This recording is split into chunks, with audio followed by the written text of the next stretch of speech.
الحمد لله الذي جعل الشمس والقمر بحسبان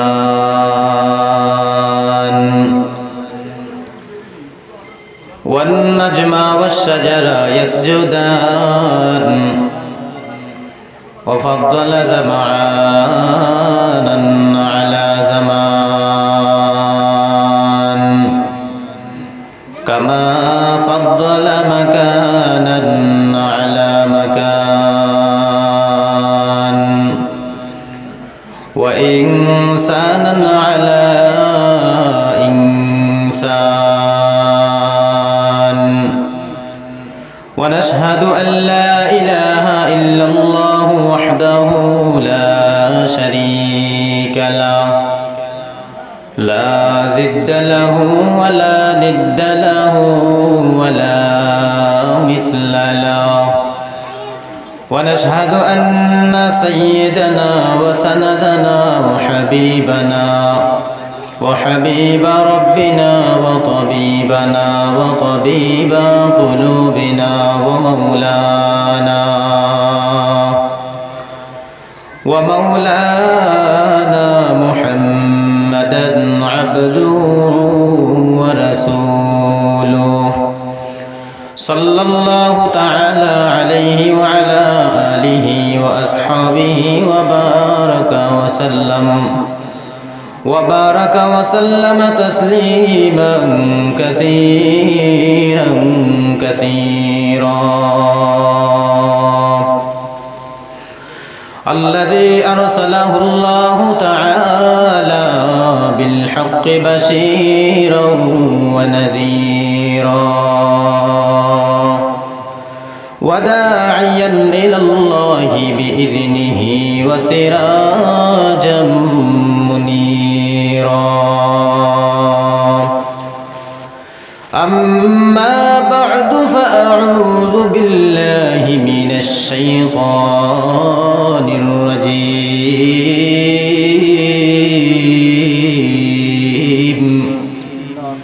بسم الله الرحمن الرحيم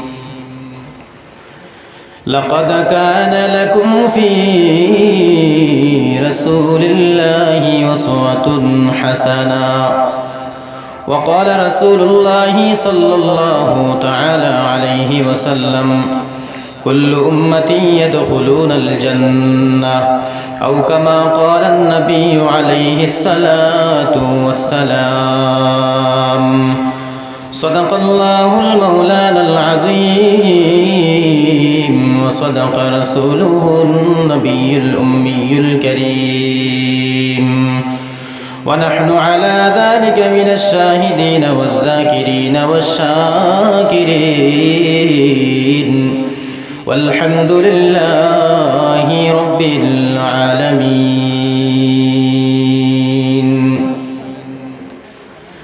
تکبیر میں کلمہ میں نمازوں میں اذاں میں تکبیر میں کلمہ میں نمازوں میں اذاں میں ہے نام الہی سے ملا نام محمد ہے نام الہی سے ملا نام محمد فرماتے ہیں آدم کہ مجھے خلد تری میں فرماتے ہیں آدم کہ مجھے خلد تری میں لکھا ہوا تو باف ملا نام محمد لکھا ہوا تو باف ملا نام محمد ہے میم میں محبوب یہ مطلق کا اشارہ ہے میم میں محبوب یہ مطلق کا اشارہ پھر کیوں نہ ہو محبوب خدا نام محمد پھر کیوں نہ ہو محبوب خدا نام محمد تو دل میں تو آتا ہے سمجھ میں نہیں آتا تو دل میں تو آتا ہے سمجھ میں نہیں آتا बस जान लिया मैं तेरी पहचान यही है, बस जान लिया मैं तेरी पहचान यही है। ला इलाहा इल्लल्लाह, ला इलाहा इल्लल्लाह, ला इलाहा। मुसलमाনের আওয়াজে লা ইলাহা, ইমানের আওয়াজে লা ইলাহা, লা ইলাহা ইল্লাল্লাহ, লা ইলাহা ইল্লাল্লাহ, লা ইলাহা ইল্লাল্লাহ, লা ইলাহা ইল্লাল্লাহ, লা ইলাহা।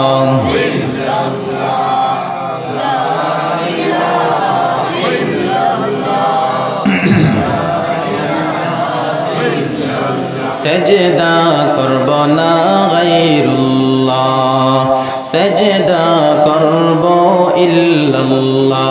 ঠিক কিনা? জোরে বলুন ঠিক কিনা? সেজদা করব কাকে? জোরে বলুন সেজদা করব কাকে? গায়রুল্লাহকে সেজদা করা যায়? আসমানকে সেজদা করা যায়? জমিনকে সেজদা করা যায়? বট গাছকে সেজদা করা যায়? পীর সাহেবকে সেজদা করা যায়? সেজদা করব কাকে? জোরে বলুন। সেজদা করব না গায়রুল্লাহ, সেজদা করব ইল্লাল্লাহ। আসমান জমিন গায়রুল্লাহ, আসমান জমিন গায়রুল্লাহ, শুধু মাবুদে আল্লাহ।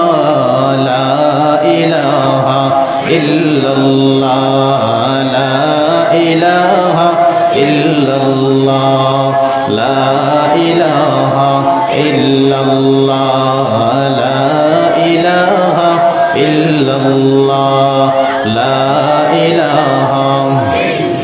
মাশাআল্লাহ জুড়ে লা ইলাহা, লা ইলাহা।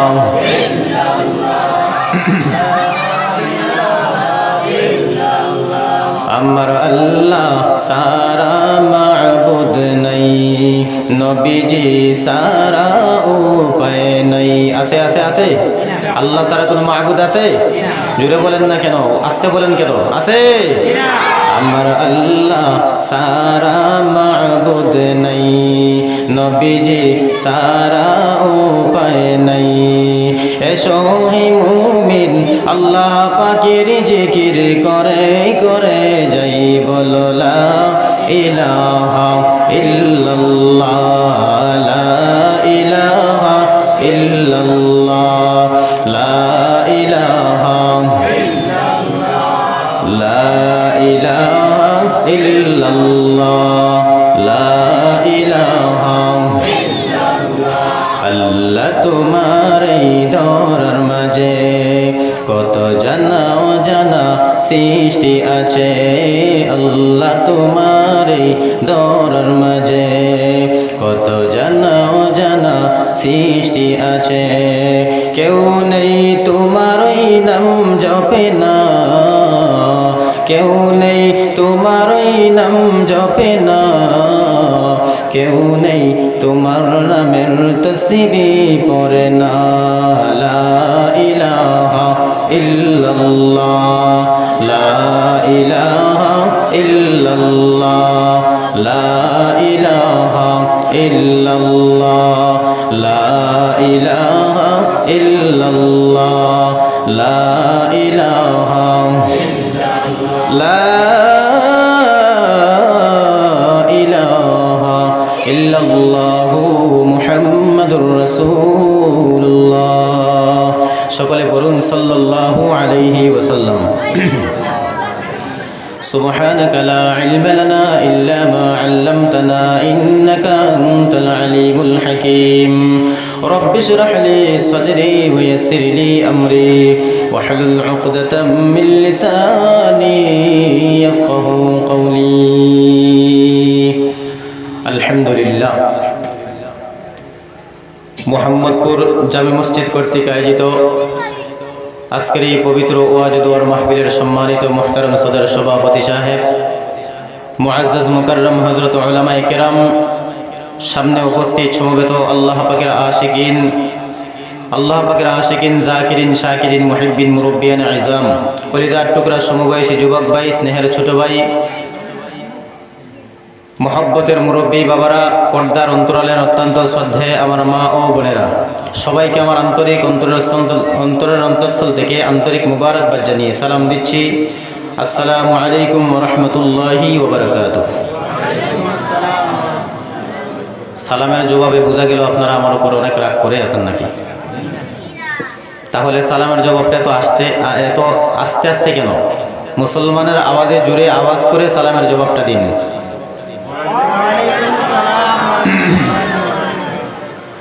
সর্বোপরি মহান আল্লাহ পাক রব্বুল আলামিনের দরবারে লাখো কোটি শুকর সুজুদ যে মহান মালিক আল্লাহ অত্যন্ত দয়া মায়া মহব্বত করে ভালোবেসে দুনিয়ার সর্বপ্রকার কাজ থেকে বিরত রেখে দুনিয়ার সর্বপ্রকার জায়জামেলা থেকে হেফাজত করে দুনিয়ার অসংখ্য মানুষ থেকে ছাঁটাই বাছাই করে রহমতপ্রাপ্ত বন্দা করে অল্প কিছু সংখ্যক মুসলমান বাবাজি এবং ভাইদেরকে এই জান্নাতের বাগান, বেহেশতের বাগান, ওলামায়ে কেরামদের মজলিস, ফেরেশতাদের মজলিস তথা গুনাহ মাফের মজলিসে 10 মায়ের 10 সন্তানকে আপন হয়ে একই প্যান্ডেলের ভিতরে বসার তৌফিক দান করেছেন। এই জন্য আমরা সকলেই বিশ্ব প্রতিপালক মহান আল্লাহ পাকের দরবারে লাখো কোটি শুকরিয়া আদায় করি, উচ্চকণ্ঠে আওয়াজ করে বলি আলহামদুলিল্লাহ। হয় নাই? মুসলমানের আওয়াজে বলুন আলহামদুলিল্লাহ। এবার হয় নাই? ইমানের আওয়াজে বলতে হবে আলহামদুলিল্লাহ। এরপর পরে লক্ষ কোটি দুরুদ সালাম আকায়ে নামদার তাজদারে মদিনা সাইয়্যিদুল মুরসালিন খাতামুন নবিয়্যিন সাইয়্যিদুস সাকালাইন, আপনার আমার নবী রহমাতুল লিল আলামিন, দুনিয়ার সকল মুসলমানদের কলিজার টুকরা হযরত মুহাম্মদুর রাসূলুল্লাহ সাল্লাল্লাহু আলাইহি ওয়াসাল্লাম নবীর উপর। আমার মুসলমান বাবাজি এবং ভাইরা, আমি আপনাদের সামনে পবিত্র কালামুল্লাহ কুরআন শরীফের অসংখ্য সূরা থেকে অসংখ্য আয়াত থেকে ছোট্ট একখানা আয়াতে কারিমা তিলাওয়াত করেছি এবং নবীজির অনেক হাদিস থেকে ছোট্ট একখানা হাদিসও আমি আপনাদের সামনে পড়েছি। আল্লাহ পাক রব্বুল আলামিনের কাছে তৌফিক কামনা করি, আপনাদের কাছে দোয়া কামনা করি যেন সংক্ষিপ্ত সময়ের মধ্যে আল্লাহ পাক রব্বুল আলামিন তিলাওয়াতকৃত আয়াত এবং হাদিসকে সামনে রেখে ইখলাসের সাথে আমলের নিয়তে কিছু কথা বলার তৌফিক যেন আল্লাহ আমাকে দান করেন। আপনাদের সকলকে যেন আল্লাহ পাক ইখলাসের সাথে আমলের নিয়তে হেদায়েতের জন্য কথাগুলি শ্রবণ করার তৌফিক দান করেন। সকলে বলেন আমিন। আল্লাহ পাক রব্বুল আলামিন বলেন, লাকাদ কানা লাকুম ফি রাসূলিল্লাহি উসওয়াতুন হাসানা। ও দুনিয়ার ইমানদার, ও দুনিয়ার বান্দা বান্দিরা, আমি আল্লাহ পাক রব্বুল আলামিন তোমাদের নবীর মধ্যে রেখে দিয়েছি উত্তম আদর্শ, উত্তম চরিত্র। নবীজির মধ্যে আল্লাহ পাক রব্বুল আলামিন আপনার আমার জন্য উত্তম আদর্শ রেখেছেন। কি আদর্শ বাবা? কথা বলে না, বুঝেন না? কি আদর্শ রেখেছেন? নবীজির মধ্যে আল্লাহ পাক আমাদের জন্য কি আদর্শ রেখেছেন? উত্তম আদর্শ। কি আদর্শ? সকলে আওয়াজ করে বলুন, কি আদর্শ? আল্লাহ পাক রব্বুল আলামিন বলেন, হে মুমিন, আমি আল্লাহ পাক রব্বুল আলামিন তোমাদের জন্য তোমাদের নেতা আরবি সাল্লাল্লাহু আলাইহি সাল্লামের মধ্যে উত্তম আদর্শ রেখে দিয়েছি, উত্তম চরিত্র রেখে দিয়েছি। যেই মুসলমান নবীর উম্মতের দল মৃত্যুর আগ পর্যন্ত নবী থেকে উত্তম আদর্শ গঠন করতে পারবে, ওই উম্মত কিয়ামতের কঠিন মুসিবতের ময়দানে নবী মুহাম্মদুর রাসূলুল্লাহ উম্মতের কান্ডারে রহমতের ভান্ডারে নবী মুহাম্মদুর রাসূলুল্লাহ সাল্লাল্লাহু আলাইহি সাল্লামের হাত মুবারকের সঙ্গে হাত লাগাইয়া আমি আল্লাহ পাকের দামি জান্নাতের মালিক হয়ে যাবে। জোরে বলেন সুবহানাল্লাহ। তবে শর্ত হলো ওই বান্দাটা, ওই উম্মতটা দুনিয়ার জমিনে আমার রহমাতুল লিল আলামিনের চরিত্র মোতাবেক চলাফেরা করতে হবে। আমার নবীজির আদর্শ ওই উম্মতটা গঠন করতে হবে। যেই উম্মতের ভিতরে নবীজির আদর্শ পাওয়া যায় না, যেই উম্মতের ভিতরে নবীর সুন্নত মুবারকের আমল পাওয়া যায় না, যেই উম্মতের ভিতরে খুলুকে আযম ওয়ালা চরিত্র পাওয়া যায় না, ওই উম্মত দুনিয়ার জমিনে কখনো কামিয়াবি হতে পারবে না।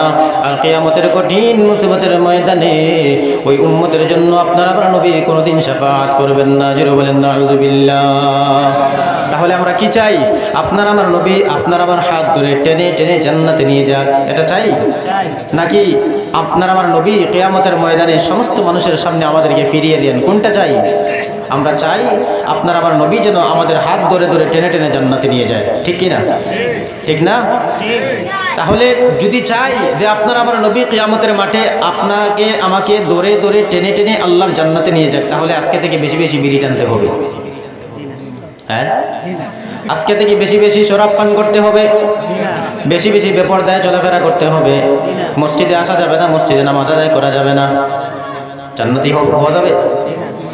ও দুনিয়ার ইমানদার মুসলমান, ত্রিপুরা থেকে এখানে আজে বাজে কথা বলার জন্য আসি নাই রে বাবা, আজে বাজে কথা বলার সময়ও আমার কাছে নাই।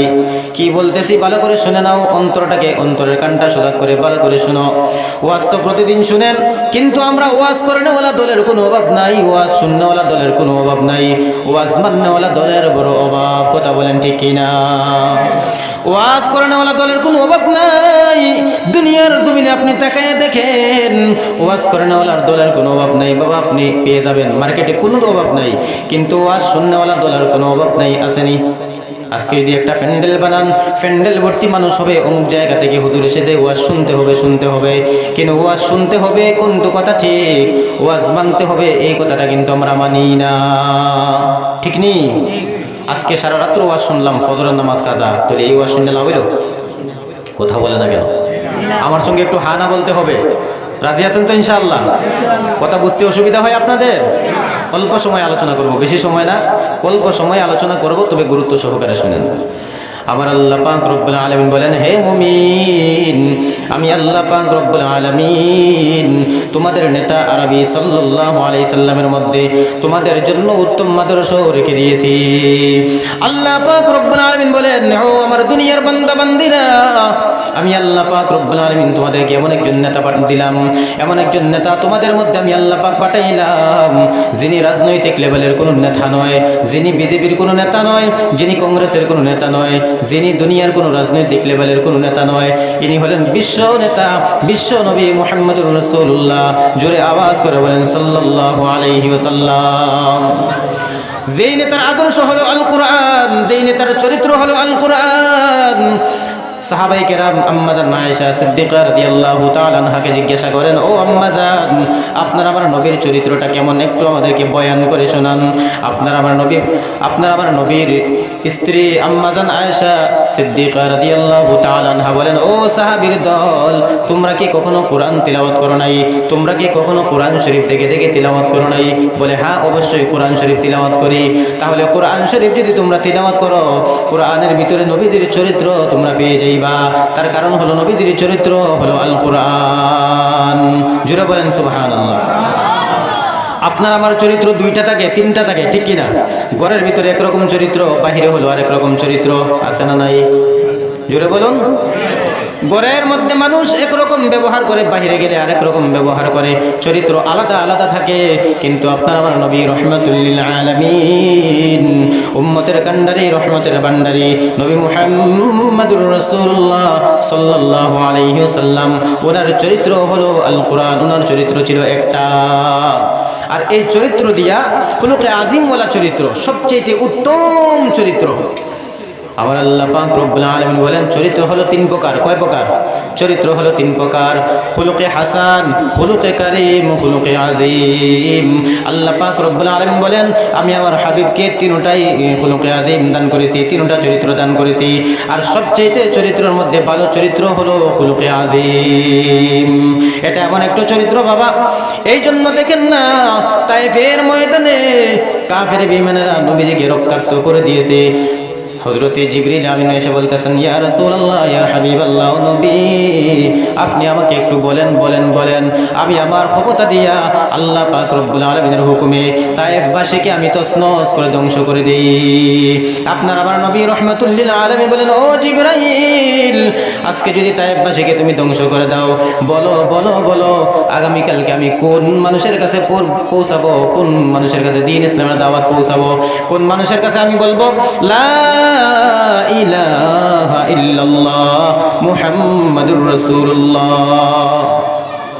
সাল্লাল্লাহু আলাইহি ওয়াসাল্লাম। একটু পানি দেন, মাইকে কিন্তু আওয়াজ টানতেছে, কথা বলতে অসুবিধা হচ্ছে, কিন্তু গরম পানি এখানে আছে ভাই, এখানে আছে।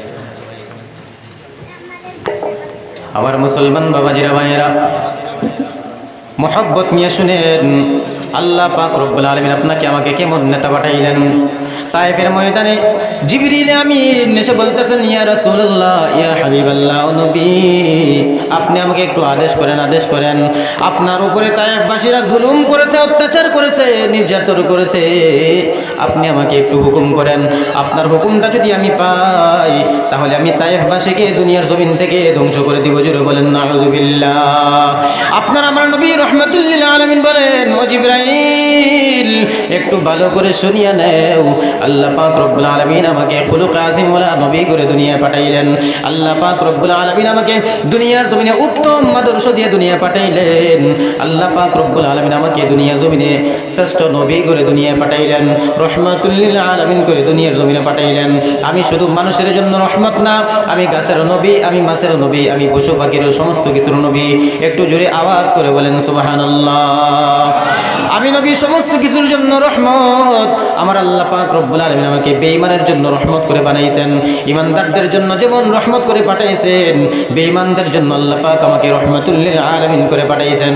সুতরাং না, তায়েফবাসীর জন্য আমি বদদুয়া করতে পারবো না, বরং আমি আল্লাহ পাক রব্বুল আলামিনের কাছে হাত তুলে চোখের পানি ছেড়ে কান্না করে দোয়া করি, হে দয়ার মালিক, তায়েফবাসীকে আপনি দুনিয়ার জমির ঈমান নামের দৌলত তাদেরকে দান করেন। জোরে বলেন সুবহানাল্লাহ, আরো জোরে বলেন সুবহানাল্লাহ। কিন্তু আমরা হলে কি করতাম? আমাদের উপর যদি কেউ আক্রমণ করত, আমরা কি করতাম? সময় যদি আমরা সুযোগ পেতাম তাহলে প্রতিশোধ নিতাম, ঠিক কিনা? যে ব্যক্তি আমার ক্ষতি করেছে আমিও তার ক্ষতি করার চেষ্টা করতাম। কিন্তু রহমাতুল লিল আলামিনের চরিত্র এমন নয়, রহমাতুল লিল আলামিনের আদর্শ এমন নয়। কেমন আদর্শ? ভালো করে শুনেন।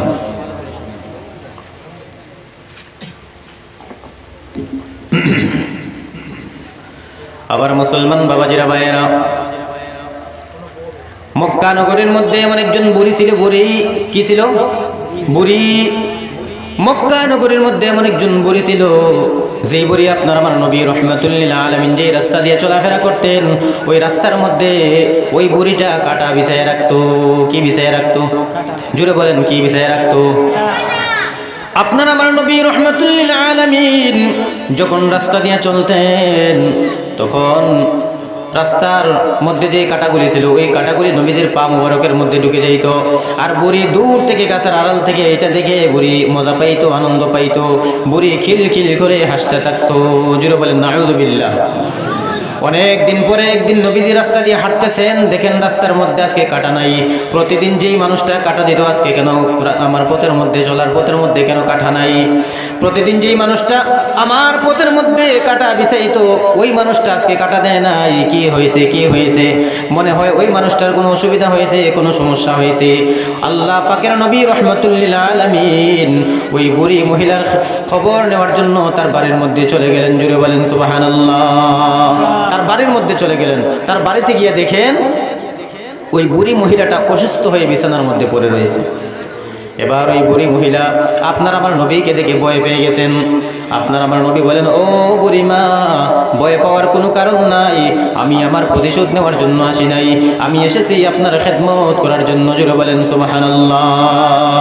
এই জন্য কবি বলতেছেন, রব্বি আল্লাহ লা ইলাহা গায়রু ওয়া নবিহি মুহাম্মদ মুস্তাফাহু জাহা তক হ্যায় रबूबियत खुदा का वहाँ तक है नबूवत मुस्तफा का। जुरे बोलें सुबहानल्लाह। আপনার আমার নবী রহমাতুল লিল আলামিন ওই বুড়ি মহিলার খেদমত করলেন, বুড়ি মহিলাটার জন্য দোয়া করলেন। যখন মহিলাটা সুস্থ হয়ে গেল, ওই বুড়ি মহিলা চোখের পানি ছেড়ে কান্না করতেছে আর বলতেছে, ইয়া রাসূলুল্লাহ, ইয়া হাবিবাল্লাহ, ও নবী, আমি তো এতদিন বুঝি নাই, আমি আপনাকে চিনতে পারি নাই। এত সুন্দর চাঁদের মতো চেহারার যার, ওই ব্যক্তি দুনিয়ার জমিনে কখনো মানুষের শত্রু হতে পারে না। ওই বান্দাটা দুনিয়ার জমিনে কখনো সাধারণ মানুষ হতে পারে না। আমি বুঝে গেলাম আপনি আল্লাহ পাক রব্বুল আলামিনের প্রেরিত রাসূল। আমি আর ইহুদি হয়ে থাকতে চাই না, আপনি আমাকে সঙ্গে সঙ্গে কলিমা পড়ায় মুসলমান বানিয়ে দেন। জোরে বলেন সুবহানাল্লাহ। ও পৃথিবীর ইমানদার বাবাজিরা ভাইয়েরা, আপনার আমার নবী রহমাতুল লিল আলামিন দুনিয়ার জমিনে কখনো মানুষকে ভয় দেখাইয়া তরবারের আঘাত করে জবরদস্তি করে কাউকে মুসলমান বানায় নাই। কথা বলেন ঠিক কিনা? বানিয়েছেন? কথা বলেন না কেন? আপনার আমার নবী রহমাতুল্লিল আলামিন কখনো জবরদস্তি করে কাউকে মুসলমান বানিয়েছেন? ভয় দেখিয়ে মুসলমান বানানো হয়েছে? কিন্তু বর্তমান ভারতবর্ষের জমিনে দেখা যায় আমাদেরকে জবরদস্তি করে জয় শ্রীরাম বলানো হয়। কথা বলেন ঠিক কিনা? আওয়াজ নাই, মনে হয় ভুল বলেছি। মুসলমান বাবাজিরা ভাইয়েরা, আপনার আমার নবীজির চেহারা মুবারক দেখে, চাঁদের মতো চেহারা মুবারক দেখে, যে চেহারা মুবারক এত সুন্দর ছিল, সাহাবাই কেরাম মাসের পর মাস তাদের চুলার মধ্যে আগুন জ্বলত না। তারা যখন ক্ষুধার্ত অবস্থায় থাকতেন, আপনার আমার নবী রহমাতুল্লিল আলামিনের চেহারা মুবারকের দিকে তাকানোর সঙ্গে সঙ্গে তাদের পেটের খিদা নিবারণ হয়ে যেত। জুড়ে বলেন সুবহানাল্লাহ। ইমাম হাসান হুসাইন রাদিয়াল্লাহু তাআলা আনহুমা যখন ক্ষুধার্ত অবস্থায় থাকতেন, আপনার আমার নবীর চেহারা মুবারকের দিকে যখন তাকাইতেন, তাকানোর সাথে সাথে পেটের খিদা নিবারণ হয়ে যেত। জুড়ে বলেন সুবহানাল্লাহ। আল্লাহু আকবার। ও পৃথিবীর ইমানদার মুমিন, আজকে তুমি সেই নবীর উম্মত, আজকে সেই নবীর উম্মত হইয়া নবীজির মুহাব্বত কোথায় আছে? আজকে নবীজির সুন্নত কোথায়? আমরা কোথায়? যেই নবীর জন্য বেলাল পাগল, যেই নবীর জন্য আবু বকর সিদ্দিক রাদিয়াল্লাহু তাআলা আনহু পাগল, যেই নবীর জন্য হযরত ওমর রাদিয়াল্লাহু তাআলা আনহু পাগল, যেই নবীর জন্য হযরত ওসমান ইবনে আফফান রাদিয়াল্লাহু তাআলা আনহু পাগল, যেই নবীর জন্য বেলাল রাদিয়াল্লাহু তাআলা আনহু এত পাগল, হযরত বেলাল রাদিয়াল্লাহু তাআলা আনহু অন্তরের ভিতরে আপনার আমার নবীর জন্য কত মহব্বত জানেন রে মুমিন। হযরত বেলাল রাদিয়াল্লাহু তাআলা আনহু যখন গোসল করে মাথার মধ্যে টুপিটা চেপে ধরে তারপরে পানি দেয়, নবীর সুন্নাত যেন ছুটে না যায়। আল্লাহু আকবার। বুঝতেছেন নি কথাগুলা? না অসুবিধা হচ্ছে? হযরত বেলালের ভিতরে নবীজির জন্য মহব্বত কেমন দেখেন।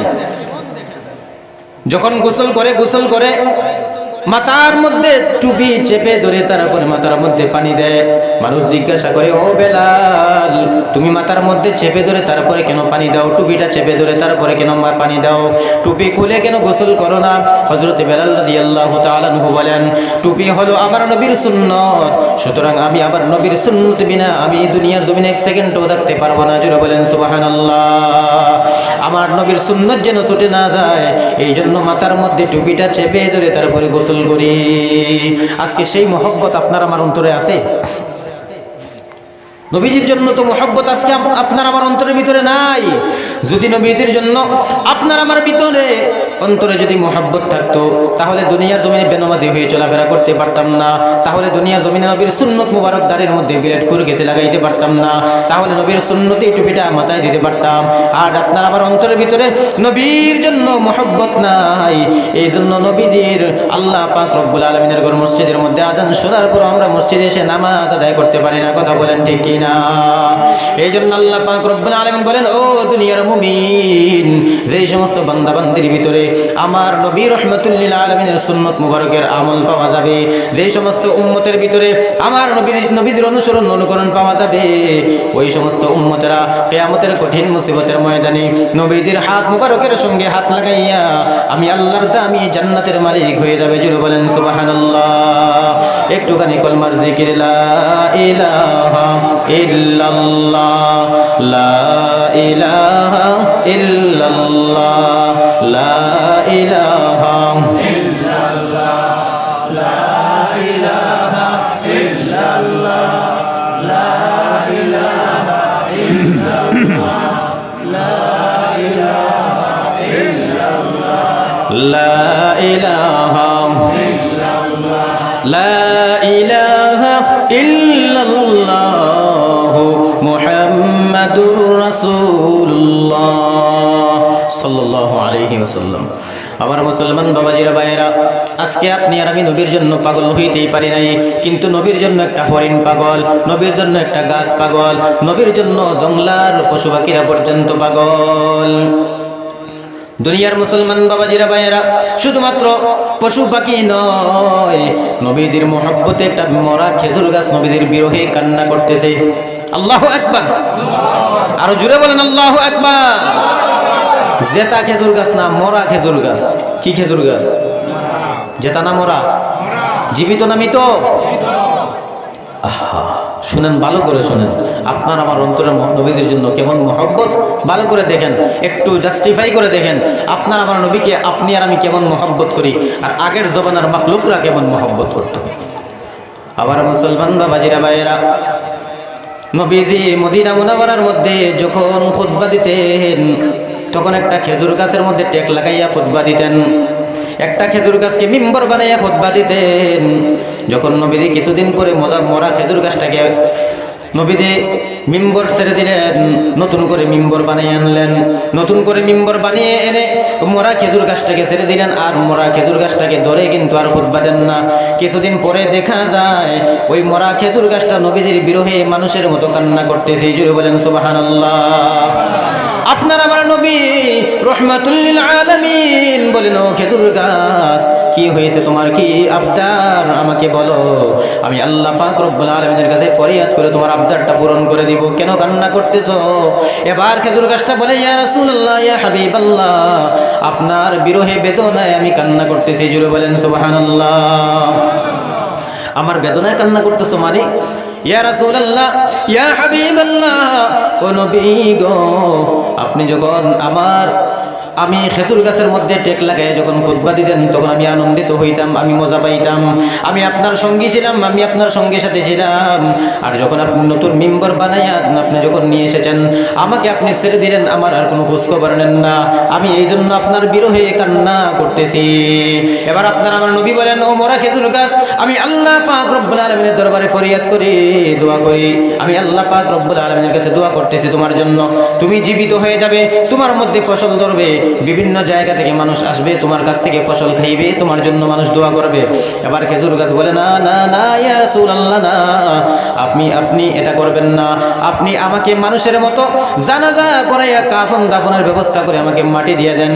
কিয়ামতের কঠিন মুসিবতের ময়দানে যেই দিন আপনি উম্মতদেরকে নিয়ে জান্নাতে যাইবেন, ওই দিন আমি মরা খেজুর গাছ আপনার সঙ্গে সাথী হইয়া আপনার সঙ্গে জান্নাতের মধ্যে চলে যাব। আর আসতে বলেন সুবহানাল্লাহ। উস্তুনে হান্নানো একটা খেজুর গাছের নাম, যাকে ধরে খুতবা দিতেন রাসূল আকরাম। বলেন, উস্তুনে হান্নানো একটা খেজুর গাছের নাম, যাকে ধরে খুতবা দিতেন রাসূল আকরাম। গাছটা নবীর বিরহে সদা কাঁদিতে রহে, গাছটা নবীর বিরহে সদা কাঁদিতে রহে, হতবাগয় দেখে যত সাহাবাই কেরাম, হতবাগয় দেখে যত সাহাবাই কেরাম। নবী রহমতে আলম নূরে মুজাসম, রহমতে আলম নূরে মুজাসম, সাহাবীরা তোরে বানায় ওই নবীজির গাম, সাহাবীরা তোরে বানায় ওই নবীজির গাম। ভালো লাগে না? দোয়া করে দেব জি? কার কার খারাপ লাগে হাত উঠান। সবার ভালো লাগে? মাশাআল্লাহ। বলবো নাকি শেষ করব? নবী রহমতে আলম নূরে মুজাসম, রহমতে আলম নূরে মুজাসম, সাহাবীরা তোরে বানায় ওই নবীজির গাম, সাহাবীরা তোরে বানায় ওই নবীজির। নবী রহমতে আলম নূরে মুজাসম, রহমতে আলম নূরে মুজাসম, সাহাবীরা তোরে বানায়, ও সাহাবীরা তোরে বানায় ওই নবীজির গাম। শুনো মানো জানো কেমন আমার নবীজি, যাহার পাগল চন্দ্র সূর্য তারকারাজি। আল্লাহু আকবার। শুনো মানো জানো কেমন আমার নবীজি, যাহার পাগল চন্দ্র সূর্য তারকারাজি, যাহার পাগল চন্দ্র সূর্য তারকারাজি। তোমরা আরো শুনবানি সুন্দর কাহিনী, আরো শুনবানি সুন্দর কাহিনী, জান্নাতের ওই রুমে রুমে লেখা নবীর নাম, জান্নাতের ওই রুমে রুমে। নবী রহমতে আলম নূরে মুজাসম, রহমতে আলম নূরে মুজাসসাম সাহাবীরা তোরে বানায় ওই নবীজির গাম সাহাবীরা তোরে বানায় ওই নবীজির গাম আল্লাহ পাক রব্বুল আলামিন আমাদের সকলকে যেন সাহাবায়ে কেরামদের মতো আল্লাহর নবীকে মহব্বত করার তৌফিক যেন আল্লাহ আমাদেরকে দান করেন সকলে বলেন আমিন আর জোরে বলেন আমিন মুসলমান বাবাজিরা ভাইরা যেই নবীর জন্য আসমান পাগল জমিন পাগল যেই নবীর জন্য শুধুমাত্র মানুষ পাগল নয় যেই নবীর জন্য জংলার হরিণ পর্যন্ত পাগল আপনারা বলতে পারেন হুজুর হোয়াট ইজ দ্য ডকুমেন্ট জংলার হরিণ কেমনে নবীর জন্য পাগল হয় আমি আপনাদেরকে একটা প্রুফ দিতেছি বাবা একদিন আপনারা আবার নবী রাহমাতুল লিল আলামিন নবী রাহমাতুল লিল আলামিন রাস্তা দিয়ে হেঁটে যায় দেখেন একটা গাছের সঙ্গে হরিণ বাঁধা কি বাঁধা জোরে বলেন কি বাঁধা একটা হরিণী গাছের সঙ্গে বাঁধা ওই হরিণটা দেখে আপনার আমার নবীকে দেখে আল্লাহ পাক রব্বুল আলামিন ওই হরিণের জবানটা খুলে দিয়েছেন এবার ওই হরিণ মাথা নেড়ে নেড়ে আপনার আমার নবীকে সালাম জানায় আসসালাতু ওয়াসসালামু আলাইকা ইয়া রাসূলুল্লাহ আসসালাতু ওয়াসসালামু আলাইকা ইয়া হাবিবাল্লাহ ও নবী আমি হরিণের পক্ষ থেকে আপনি সালাম গ্রহণ করেন এবার আপনার আমার নবী রাহমাতুল লিল আলামিন বলেন ও হরিণ তোমার জবান কেমন করে খুললো তুমি কেমন ভাবে আমি নবীর সঙ্গে কথা বললা এবার হরিণ ডেকে ডেকে বলে ইয়া রাসূলুল্লাহ ইয়া হাবিবাল্লাহ আমি অনেক দিন আগে আমি একটা নিয়ত করেছিলাম নিয়ত কি করেছিল নিয়ত করেছিলাম আমি জবানের পয়গম্বর রাহমাতুল লিল আলামিনকে যদি একটা বার পাইতাম আমি আমার মন ভরে নবীজিকে সালাম জানাইতাম আল্লাহ পাক রব্বুল আলামিন আমার এই নিয়তটাকে পূরণ করে দিয়েছেন এই জন্য আজকে আপনার সঙ্গে সাক্ষাৎ হয়ে গেছে আমি আপনার সাক্ষাতের সঙ্গে সঙ্গে আপনাকে সালাম জানালাম মেহেরবানি করে আপনি আমার সালামটা কবুল করে নেন ও দুনিয়ার ইমানদার বাবাজিরা ভাইয়েরা এবার আপনার আমার নবী রাহমাতুল লিল আলামিন বলেন ও হরিণ এটা তো বুঝলাম কথা ঠিক কিন্তু তুমি গাছের সঙ্গে দড়ি দিয়ে বাঁধা কেন এবার হরিণটা বলে ইয়া রাসূলুল্লাহ ইয়া হাবিবাল্লাহ দুঃখ রাখার জায়গা নাই একটা ইহুদি আমাকে আজকে জবাই করবে বলে আমাকে গাছের সঙ্গে বেঁধে রেখে দিয়েছে আমার দুইটা বাচ্চা আমার দুইটা ছোট্ট ছোট্ট বাচ্চা আমি জঙ্গলার মধ্যে রেখে এসেছি আজকে 3 দিন যাবত হয়ে গেল আমার বাচ্চাগুলো দুধ পান করতে পারে না আজকে 3 দিন হয়ে গেল আমার বাচ্চাগুলো আমাকে দেখতে পারে না আমি মাকে মা মা বলে ডাকতে পারে না একটা ইহুদি আমাকে জবাই করবে বলে আমাকে খাবে বলে আমাকে এই গাছের সঙ্গে বেঁধে রেখেছে এবার ওই হরিণ বলতেছেন ইয়া রাসূলুল্লাহ ইয়া হাবিবাল্লাহ আমি আপনার কাছে একটা আবদার জানাই আপনি যদি ওই ইহুদির কাছ থেকে একটা পারমিশন নিয়ে যদি আমাকে কিছু সময়ের জন্য সরিয়ে দিতে পারেন কিছু সময়ের জন্য যদি আমাকে ছেড়ে দিতে পারেন আমি জঙ্গলার মধ্যে গিয়ে আমার বাচ্চাগুলোকে দুগ্ধ পান করে আবার ফিরে চলে আসব এবার আপনার আমার নবী রাহমাতুল লিল আলামিন ইহুদির খোঁজ খবর নিয়ে ইহুদির বাড়ির মধ্যে চলে গেলেন ইহুদিকে ডেকে ডেকে বলতেছেন ও ইহুদি ভাই আমি রাহমাতুল লিল আলামিন ওই হরিণের পক্ষ থেকে তোমার কাছে আবদার করতেছি মেহেরবানি করে তুমি ওই হরিণটাকে কিছুক্ষণের জন্য ছেড়ে দাও ওই হরিণের বাচ্চাগুলি আজকে 3 দিন যাবত দুধ পান করে না 3 দিন যাবত পর্যন্ত আম্মাজানকে দেখতে পারে না ওই হরিণটা জঙ্গলার মধ্যে গিয়া তার বাচ্চাকে দুধ পান করে আবার ফিরে আসবে ওই ইহুদি ডেকে ডেকে বলতেছে ও মুহাম্মদ আব্দুল্লাহর বেটা মুহাম্মদ এতদিন শুনতাম তুমি পাগল মানুষের মানুষের মুখে শুনতাম তুমি পাগল আজকে আমি বাস্তবে প্রমাণ পেয়ে গেলাম তোমার মতো পাগল দুনিয়ার জমিনে আর কেউ নাই জোরে বলেন নাউযুবিল্লাহ এবার আপনার আমার নবী রাহমাতুল লিল আলামিন বলেন ওই ইহুদি বলে যে গাছের সঙ্গে যেই হরিণটাকে আমি বেঁধে রেখেছি শিকারের জন্য ওই হরিণটাকে ছেড়ে দিলে এই হরিণটাকে আবার ফিরে আসবে নাকি এটা কেমন কথা বলো তুমি আপনার আমার নবী রাহমাতুল লিল আলামিন বলেন যদি এই হরিণটাকে তুমি ছেড়ে দাও এই হরিণের জিম্মাদার আমি হয়ে গেলাম যদি এই হরিণটা ফিরে না আসে তাহলে তোমার হাতে যে ছুরিটা তুমি হরিণকে জবাই করার জন্য তুমি রেডি করে রেখেছো ওই ছুরিটা দিয়ে তুমি আমার গলায় ছাড়িয়ে দিও জুড়ে বলেন সুবহানাল্লাহ আর জুড়ে বলেন সুবহানাল্লাহ আমার মুসলমান বাবাজি এবং ভাইরা ইহুদি বলতেছে এতদিন মুহাম্মদকে শেষ করব বলে সুযোগ খুঁজছি পাচ্ছি না আজকে যেহেতু সেই আমাদেরকে সুযোগ করে দিয়েছে এই সুযোগটা আর হাতছাড়া করা যায় না বললেন ঠিক আছে যাও আজকে তোমার কথা মতে হরিণকে ছেড়ে দিলাম তবে দেখো এই আমার হাতে ছুরি নিয়ে দাঁড়ালাম 1 ঘন্টা সময় দিলাম 1 ঘন্টার মধ্যে যদি হরিণ ফিরে না আসে তাহলে আমার হাতের ছুরি আর তোমার গলা জুড়ে বলেন আল্লাহু আকবার এবার বলেন আল্লাহর মাখলুক যে হরিণ এই হরিণটা নবীদের জন্য পাগল কিনা কথা বলেন না কেন মুসলমান বাবাজিরা ভাইরা এবার আপনার আমার নবী রাহমাতুল লিল আলামিন বলেন ও হরিণী দেখ দেখ দেখ তাকায়া দেখ ইহুদির হাতের মধ্যে কিন্তু ছুরি নিয়ে দাঁড়ায় আছে। 1 ঘন্টা সময়ের মধ্যে বাচ্চাটাকে দুধ পান করে চলে আসো। তুমি যদি আসতে দেরি হয় তাহলে ইহুদির ছুরি কিন্তু আমার গলার মধ্যে লেগে যাবে। এবার ওই হরিণ চলে গেল, হরিণকে ছেড়ে দেওয়া হলো। হরিণ জঙ্গলার মধ্যে যাইয়া বাচ্চাগুলোকে ডাক দেয়, ডেকে ডেকে বলে, ও আমার বাচ্চা, ও আমার মহব্বতের বাচ্চাগুলো, তোমরা কোথায়? তাড়াতাড়ি আসো, জনমের মতো দুধ পান করে চলে যাও, কারণ আজকে আমি এই দুনিয়ার জমিন থেকে জনমের মতো বিদায় হয়ে যাব। এবার বাচ্চাগুলো চলে আসলো, বলতেছেন, আম্মা জান, আপনি 3 দিন যাবত কোথায় ছিলেন? আপনারা দেখা পাই নাই।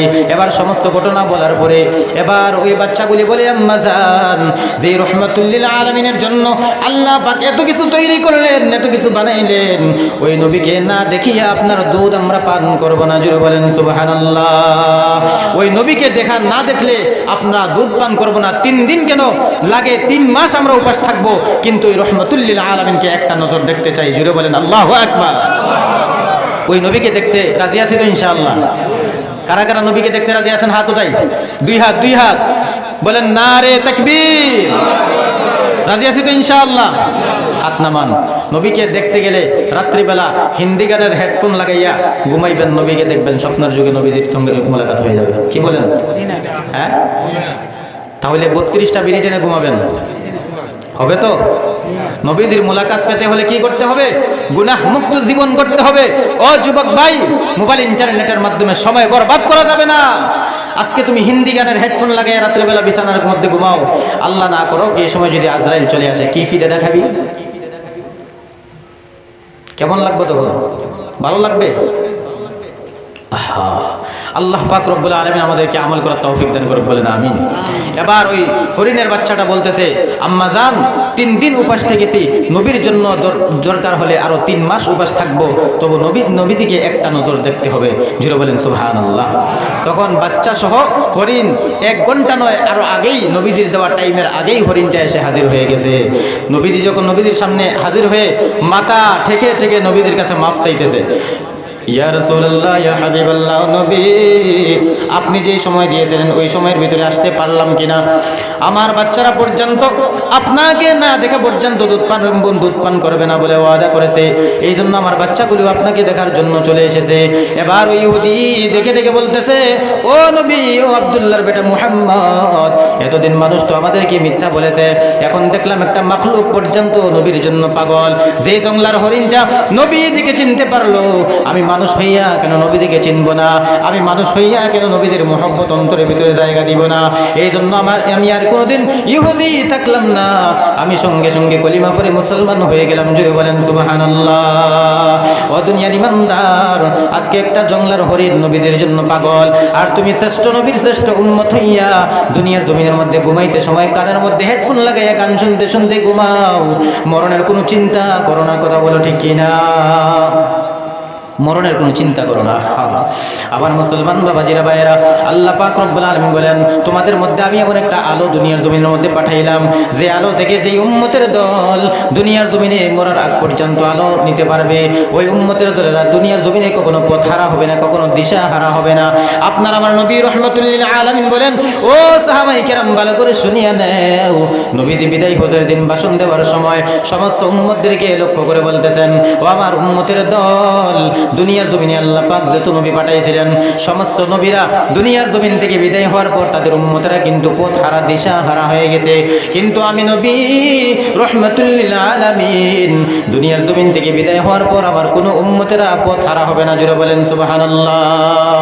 আল্লাহর নবী বলেন, যত নবী আল্লাহ পাক দুনিয়ার জমিনে পাঠাইছিলেন, সমস্ত নবীরা দুনিয়ার জমিন থেকে বিদায় হওয়ার পর তাদের উম্মতেরা কিন্তু পথ হারা, দিশা হারা হয়ে গেছে, কিন্তু আমি নবী রহমাতুল লিল আলামিন দুনিয়ার জমিন থেকে বিদায় হওয়ার পর আমার কোনো উম্মতের দলেরা কখনো পথ হারা, দিশা হারা হবে না। জোরে বলেন সুবহানাল্লাহ।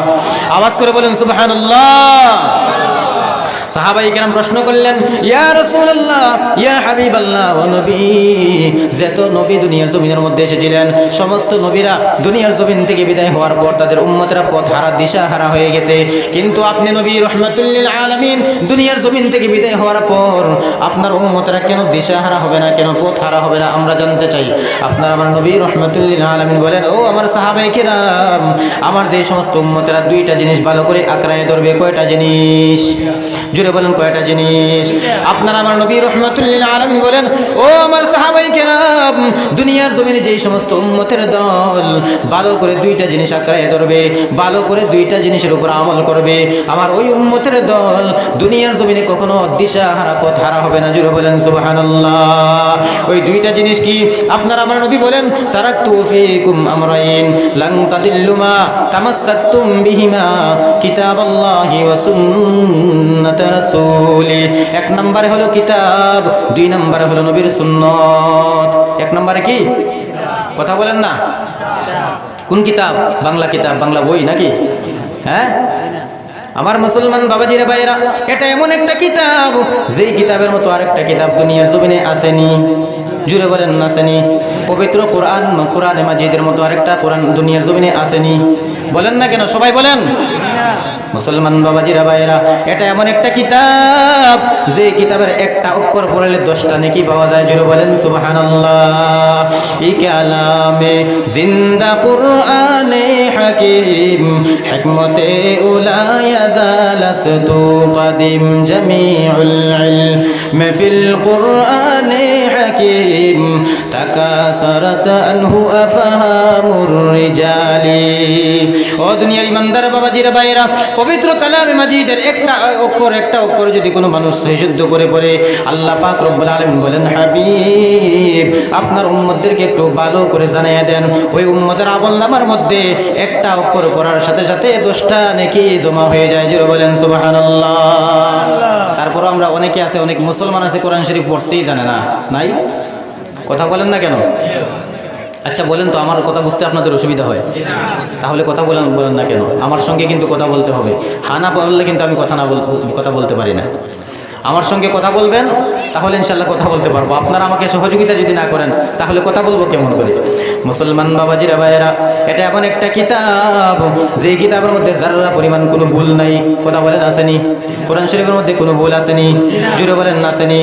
ও দুনিয়ার ইমানদার, এই কোরআনের ভুল বাহির করার জন্য বড় বড় সায়েন্টিস্ট, বড় বড় বৈজ্ঞানিক, বড় বড় বুদ্ধিজীবীরা কত ভুল বাহির করার জন্য কত চেষ্টা করলো, কিন্তু যে সমস্ত বেঈমানেরা কোরআন শরীফের ভুল বাহির করার জন্য চেষ্টা করেছিল, তাদের নিজের ভুল ধরা পড়ে তারা চিরতরে মুসলমান হয়ে গেছে। কথা বলেন ঠিক কিনা? পৃথিবীর মুসলমান বাবাজিরা ভাইরা, এই কোরআন শরীফের ভুল বাহির করার জন্য শ্রেষ্ঠ বৈজ্ঞানিক মাইকেল কুলিস এমন একজন বৈজ্ঞানিক ছিল। শুধু সাধারণ বৈজ্ঞানিক না, শ্রেষ্ঠ বৈজ্ঞানিক ছিল। বড় বড় বৈজ্ঞানিকের মধ্যে একজন বৈজ্ঞানিক ছিল। মোবাইলের মধ্যে একটু চার্জ করে দেখবা, গুগলের মধ্যে একটু চার্জ করে দেখবা কেমন বৈজ্ঞানিক ছিল ওই মাইকেল কুলিস। পবিত্র কালামুল্লাহর ভুল বাহির করার জন্য পাগল হয়ে গেল। মুসলমানেরা বলে কোরআনের মধ্যে কোনো ভুল নাই, কিন্তু আমি মাইকেল কুলিস দুনিয়ার জমিনের মধ্যে মুসলমানের কোরআনের মধ্যে ভুল বাহির করে দেখাই দিব। কি হলো? দুরূদ শরীফ পড়ি। সাল্লাল্লাহু আলা সাইয়্যিদিনা ওয়া মাওলানা মুহাম্মদ ওয়া আলা আলিহি ওয়া আসহাবিহি ওয়া বারাকা ওয়া সাল্লাম। সাল্লাল্লাহু আলা সাইয়্যিদিনা ওয়া মাওলানা মুহাম্মদ। মুসলমান বাবাজিরা ভাইরা, ওই শ্রেষ্ঠ বৈজ্ঞানিক মাইকেল কুলিস বলতেছেন, মুসলমান বলে মুসলমানদের কোরআনে কোনো ভুল নাই। মুসলমানের নবীও বলেন মুসলমানদের কোরআনে কোনো ভুল নাই। মুসলমানদের আল্লাহ বলে মুসলমানদের কোরআনে কোনো ভুল নাই। কোরআন শরীফে নাই? কথা বলেন আসেনি? মুসলমান বাবাজিরা ভাইরা, এবার আমি শ্রেষ্ঠ বৈজ্ঞানিক মাইকেল কুলিস কোরআনের ভুল বাহির করার জন্য একটু চেষ্টা করে দেখি কোরআনে কোনো ভুল পাওয়া যায় কিনা। যদি কোরআনের কোনো ভুল বাহির করতে পারে, তাহলে আমি মুসলমানদের নবী রাহমাতুল লিল আলামিনকে বেঈমান বলে সাব্যস্ত করতে পারবো। জোরে বলেন নাউযু বিল্লাহ। ও পৃথিবীর ইমানদার মুসলমান নবীর উম্মতের দল, এবার মাইকেল কুলিস কোরআনটাকে রিচার্জ করা শুরু করলো। ওই মাইকেল কুলিস সূরা ফাতিহা থেকে নিয়ে সূরা নাস পর্যন্ত রিচার্জ করা শুরু করলো। রিচার্জ করতে এমন একটা জায়গার মধ্যে গেল, এমন একটা জায়গার মধ্যে গিয়ে দেখেন আল্লাহ পাক রব্বুল আলামিন আজ থেকে ১৫০০ বছর আগে আপনার আমার নবী রাহমাতুল লিল আলামিনের মাধ্যমে আসমানের চারটাকে দ্বিখণ্ডিত করেছিলেন। জোরে বলেন সুবহানাল্লাহ। আপনার আমার নবী রাহমাতুল লিল আলামিনের মাধ্যমে আজ থেকে ১৫০০ বছর আগে মক্কা নগরীর মধ্যে নবীজি যখন দ্বীন ইসলামের দাওয়াত দিতেছেন, ইহুদিদেরকে যখন কলিমার দাওয়াত দিতেছেন, তখন আবু জাহেল নবীজি মক্কা নগরীর মধ্যে এসে সমস্ত ইহুদির সামনে দ্বীনের দাওয়াত দিতেছেন, বলতেছেন, ও মক্কা নগরীর মানুষেরা, তোমরা যদি ইহকালে শান্তি চাও, পরকালে যদি মুক্তি চাও, তাহলে এক আল্লাহ ছাড়া কোনো মাবুদ নাই এটা বিশ্বাস করো। আমি নবী রহমাতুল লিল আলামিন, আল্লাহর প্রেরিত রাসূল, এটার উপর ঈমান আনো। যদি তোমরা আল্লাহ পাকের উপর ঈমান আনো এবং আমি নবীর উপর যদি ঈমান আনো, তাহলে তোমরা ইহকালে শান্তি এবং পরকালে মুক্তির ব্যবস্থা হয়ে যাবে। ওই জায়গায় আবু জাহেল ছিল। আবু জাহেল বলতেছে, বাতিদা মুহাম্মদ, তোমার হাতের সঙ্গে হাত লাগাই আমরা কলিমা পড়ে মুসলমান হয়ে যাব, তবে একটা শর্তের বিনিময়ে। কয়টা শর্তের বিনিময়ে? জোরে বলেন, কয়টা শর্তের বিনিময়ে? একটা শর্ত আছে। এবার আপনার আমার নবী রাহমাতুল লিল আলামিন বলেন, কি শর্ত বলেন? এবার আবু জাহেল বলতেছে, ও বাতিদা মুহাম্মদ, শর্তটা হলো তুমি যদি দুনিয়ার জমিনের মধ্যে থেকে, এই মক্কা নগরী থেকে, মক্কা নগরের মধ্যে থেকে আসমানের চাঁদটাকে যদি তুমি দুই টুকরা করে দেখাতে পারো, তাহলে আমি আবু জাহেল আমার মক্কার সমস্ত বন্ধু বান্ধবদেরকে নিয়ে তোমার হাতের উপর হাত রেখে কলিমা পড়ে মুসলমান হয়ে যাইব। আপনার আমার নবী রাহমাতুল লিল আলামিন এই কথা শোনার পরে টেনশনে পড়ে গেলেন, চিন্তার মধ্যে পড়ে গেলেন। এটা তো আমার কাজ না, এটা তো আল্লাহ পাক রব্বুল আলামিনের কাজ। আমি কেমন করে আসমানের চাঁদটাকে দ্বিখণ্ডিত করব? এটা তো আমার পক্ষে সম্ভব নয়। আল্লাহ পাক রব্বুল আলামিন বলেন, ও আমার হাবিব, আপনি কোনো চিন্তা করবেন না, কোনো টেনশন করবেন না।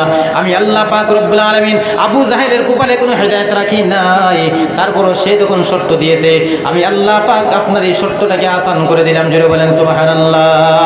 আপনি কোনো টেনশন করবেন না।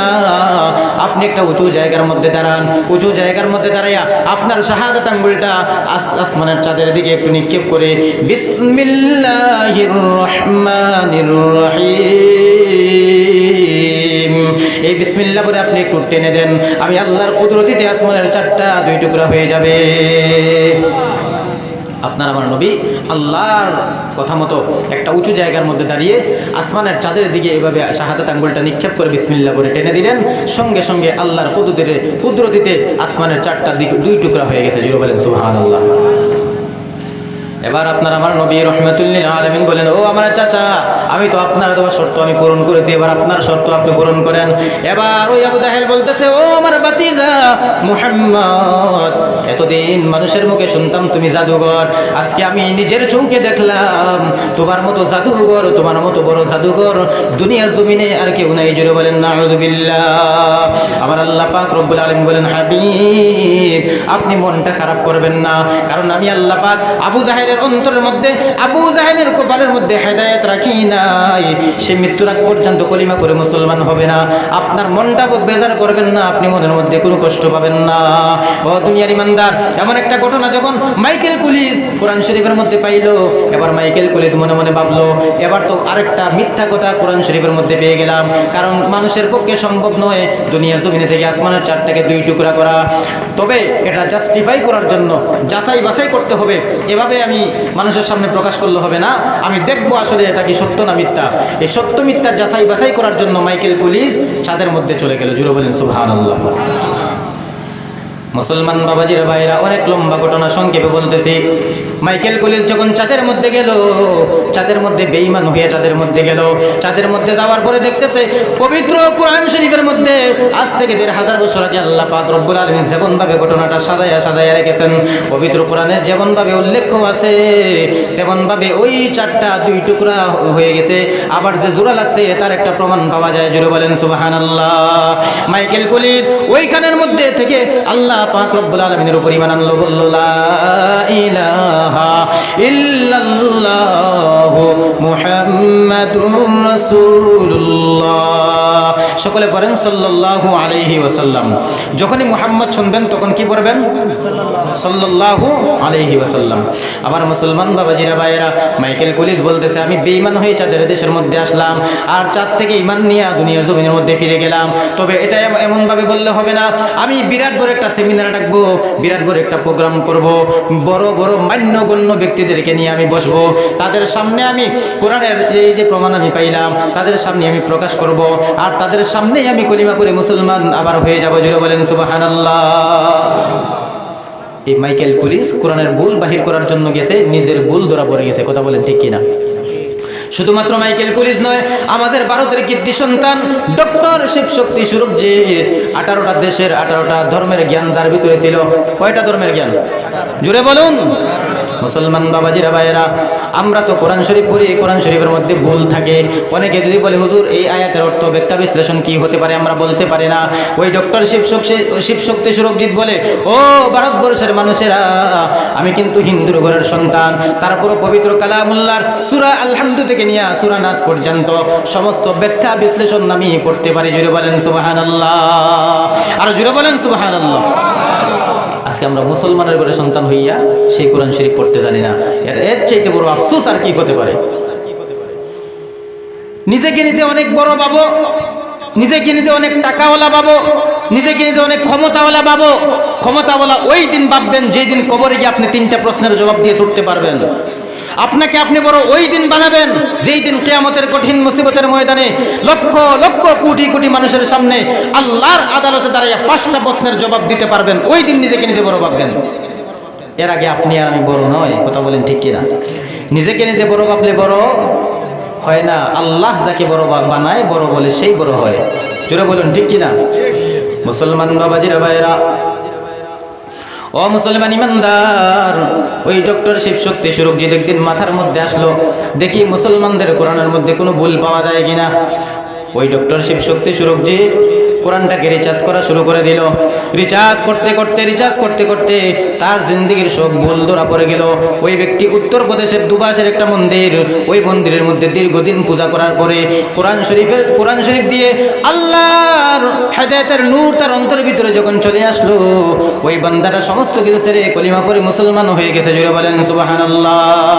শুধুমাত্র ডক্টর শিবশক্তি সুরজিৎ নয়, মাইকেল জ্যাকসন এমন একজন ব্যক্তি ছিল। চিনেননি মাইকেল জ্যাকসন রে? নাম শুনছেননি কখনো? মাইকেল জ্যাকসন এমন একজন ব্যক্তি ছিল যার জন্য লক্ষ লক্ষ যুবক পাগল, লক্ষ লক্ষ হাজার হাজার মানুষ পাগল। তার ডান্স দেখার জন্য, তার গান শোনার জন্য মানুষেরা পাগল হয়ে গেছে। ওই মাইকেল জ্যাকসন দুনিয়ার জমিনে 150 বছর বাঁচার পরিকল্পনা নিয়ে দুনিয়ার জমিনের মধ্যে চলাফেরা করতেছে। মাইকেল জ্যাকসনকে প্রতিদিন 17 থেকে 21 জন ডাক্তার পরিষেবা দেয়। কতজন ডাক্তার? 17 থেকে 21 জন ডাক্তার পরিষেবা দিয়ে থাকে। ওই মাইকেল জ্যাকসন দুনিয়ার জমিনে কোরআনটাকে রিচার্জ করতে করতে মৃত্যুর আগে আপনার আমার নবীকে স্বপ্ন থেকে কলিমা পড়ে জান্নাতি হয়ে গেছে। জুড়ে বলেন সুবহানাল্লাহ। খ্রিস্টানের ঘরের সন্তান নবীকে স্বপ্ন যুগে দেখতে পারলো, আর আপনি আর আমি নবীর উম্মত হয়ে মুসলমানের সন্তান হয়ে সেই নবীকে স্বপ্ন যুগে দেখতে পেলাম না। এই দুঃখ কি রাখার জায়গা আছে ভাই? দেখতে পাবো কেমন করে? দুনিয়ার জমিন তো আমরা আল্লাহর হুকুম মানি না, নবীজির তরিকা মানি না, নবীর সুন্নতের মহব্বত আজকে আপনার আমার ভিতরে নাই। মসজিদে মুয়াজ্জিন আযান দেয়, হাইয়া আলাস সালাহ, হাইয়া আলাল ফালাহ, আসো তোমাদের কামিয়াবির দিকে, আসো তোমাদের কল্যাণের দিকে, আসো তোমাদের কামিয়াবির দিকে। কিন্তু আজকে আমরা মসজিদের আযান শুনো, কিন্তু মুসলমানরা মসজিদে আসে না। কথা বলেন ঠিক কিনা? এমন এমন সময় যায় ইমাম সাহেব একা নিজে নিজে একামত দিয়ে নামাজ পড়তে হয় না, এরকম জায়গা? কথা বলেন না কেন? আপনাদের এখানে নাই, আমাদের ত্রিপুরায় অভাব নেই। মুসলমান বাবাজিরা ভাইয়েরা, এই জন্য না আমাদেরকে পরিবর্তন হতে হবে। কথা বলেন ঠিক কিনা?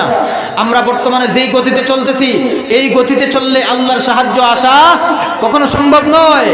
আল্লাহর সাহায্য যদি পেতে চাও তাহলে আপনাকে আমাকে পরিবর্তন হতে হবে, আল্লাহর হুকুম মান্যওয়ালা হতে হবে, নবীজির তরিকা মান্যওয়ালা হতে হবে, নবীজির সুন্নতের উপর আমল করেনেওয়ালা হতে হবে। আমরা আল্লাহর হুকুম আর নবীজির তরিকায় আমল করবো তো ইনশাআল্লাহ? করবো তো ইনশাআল্লাহ? কোন কোন যুবক ভাই এবং মুরব্বী বাবারা করবেন? একটু 2 হাত উঠাই তো দেখি। নারে তাকবীর! আল কোরআনের আলো, আল কোরআনের আলো, কোরআন সুন্নাহর আলো। আল্লাহ যেন আমাদেরকে কবুল করে, সকলে বলেন আমিন। মুসলমান বাবাজি এবং ভাইয়েরা, দুনিয়ার জমিনের মধ্যে এই একটা সাবজেক্ট ছেড়ে দিলাম, কারণ অনেক লম্বা আলোচনা, এত লম্বা আলোচনা করা সম্ভব নয়। এই সাবজেক্ট টোটালি ছেড়ে দিলাম। আরেকটা বিষয় নিয়ে আমি আপনাদের সঙ্গে সংক্ষিপ্তভাবে কথা বলতে চাই, যে বিষয়টা হলো আজকে আমাদের মুসলমান ছেলে সন্তানেরা, মুসলমানদের ছেলে সন্তানেরা দুনিয়ার জমিনের মধ্যে সবচেয়ে গুনাহের মধ্যে লিপ্ত, বেশি না কম? আওয়াজ করে বলেন, বেশি না কম? জোরে বলুন, বেশি না কম? আজকে আমরা বুঝতেছি না, ইহুদি খ্রিস্টানদের সবচেয়ে বড় একটা ষড়যন্ত্র। ভালো করে শোনেন, আপনাকে আমাকে ব্যবহার করে ইন্টারনেটের মাধ্যমে অনলাইন গুনাহ চালু করে অনলাইন গুনাহ চালু করে ইন্টারনেটের মাধ্যমে আপনাকে আমাকে ব্যবহার করে, মুসলমান যুবক যুবতীদেরকে ব্যবহার করে তারা টাকা পয়সার মালিক হতেছে, আর আমাদেরকে চিরস্থায়ী গুনাহ করাইয়া শয়তানের বন্ধু বানাইয়া জাহান্নামী বানাইতেছে। কথা বলেন ঠিক কিনা? কথা বুঝেন নাই আমার? নাকি ভুল বলেছি? নাকি আপনার কেউ শয়তানের সাপোর্টার আছেন এখানে? কেউ আছেন? আমরা সাপোর্ট করব কাকে? জোরে বলুন কাকে? এটা খালি মুখ দিয়ে বললে হবে না, মিয়া, অন্তর দিয়ে বাস্তবায়িত করতে হবে। মুসলমান বাবাজি এবং ভাইয়েরা, আপনারা এই যে একটা কথা বললাম, আপনারা এবার বলতে পারেন হুজুর কেমন ভাবে আমাদেরকে ব্যবহার করে? অনলাইন গুনাহ বর্তমানে আছে না নাই? সকলে বলেন, জুড়ে বলেন। আমার কোনো কথা ভুল হলে আপনারা বলবেন, আমাকে সংশোধন করে নেব ইনশাআল্লাহ। এখানে আলিম ওলামারা আছেন, যদি আমার কোনো ভুল হয় ধরিয়ে দিবেন, সংশোধন হয়ে যাব। পিছনে পিছনে সমালোচনা করলে, গীবত করলে, শিকায়াত করলে কবিরা গুনাহ হয়। কথা বলেন ঠিক কিনা? জোরে বলুন। যদি কেউ কারো পিছনে পিছনে সমালোচনা করে, গীবত করে, তাহলে সে আপন মৃত ভাইয়ের মাংস খাইল। কি খাইল? আপন মৃত ভাইয়ের গোশত খাইল। আমরা কি কেউ পছন্দ করব যে আপন জীবিত না মৃত ভাইয়ের গোশত খাবো? কেউ পছন্দ করবেন? তাহলে আজকে থেকে ইনশাআল্লাহ ওয়াদা করি, কখনো আজকের পর থেকে কারো পিছনে পিছনে কোনো সমালোচনা করব ইনশাআল্লাহ। মুসলমান বাবাজি এবং ভাইয়েরা, কারো যদি কোনো ভুল থাকতেই পারে, আমি মানুষ, আমার ভুল হবেই। আমি মানুষ, আমি বক্তা হয়েছি এই জন্য আমার ভুল হবে না, তার কোনো গ্যারান্টি আছে? কথা বলেন না কেন? আছে? আমি তো মানুষ, আমি ছোট মানুষ, আমার ইলম কালাম নেই, আমল নেই, কথায় ভুল হতে পারে, ব্যবহারে ভুল হতে পারে। যদি আপনারাও মুসলমান, আমিও মুসলমান, নবী বলেন আল মুসলিমু আখুল মুসলিম, এক মুসলমান অপর মুসলমানের ভাই। আল্লাহ কালামে মাজিদে বলেন মিল্লাতা আবিকুম ইব্রাহিম হুয়া সাম্মাকুমুল মুসলিমিন, তোমরা সকলে হলে ইব্রাহিমের সন্তান। বাপ মায়ের ছোটবেলা খতনা করে মুসলমানি করাইয়া ইব্রাহিমী একটা সিল আপনার আমার মধ্যে লাগিয়ে দিয়েছেন। কথা বলেন ঠিক কিনা? আমরা সবাই কার সন্তান? ইব্রাহিমের সন্তান। আমরা দুনিয়ার জমিনের মধ্যে আমরা ভাই ভাই হয়ে মোহব্বত নিয়ে একই কাতারে চলাফেরা করব। সমাজে বসবাস করতে গেলে আপনার আমার সঙ্গে যে কোনো একটা বিষয় নিয়ে মুখ কালাকালি হতে পারে, দ্বন্দ্ব লাগতে পারে, ফিতনা ফাসাদ লাগতে পারে, কিন্তু এর উদ্দেশ্য এটা নয় যে আমি আপনার ক্ষতি করব, আপনাকে মেরে ফেলতে হবে, বা দীর্ঘদিন যাবৎ আপনার সঙ্গে কথা বন্ধ করে দিতে হবে, আপনার সঙ্গে সে সম্পর্ক বিচ্ছিন্ন করে দিতে হবে। এর উদ্দেশ্য এটা নয়। আমরা সমাজে চলতে গেলে একে অপরের সমস্যা হতে পারে, এই সমস্যা হলে সমস্যার সমাধান আছে না নাই? কথা বলেন, আছে না নাই? বসে কথাবার্তার মাধ্যমে আবার সমস্যা হলে সমাধান হবে। কিন্তু আমরা কখনো নিজেরা মুসলমানে কখনো হিংসা করব না, বলেন ইনশাআল্লাহ। কখনো অহংকারী করব না, বলেন ইনশাআল্লাহ। কখনো কারো কোনো ক্ষতি করার চেষ্টা করব না, বলেন ইনশাআল্লাহ।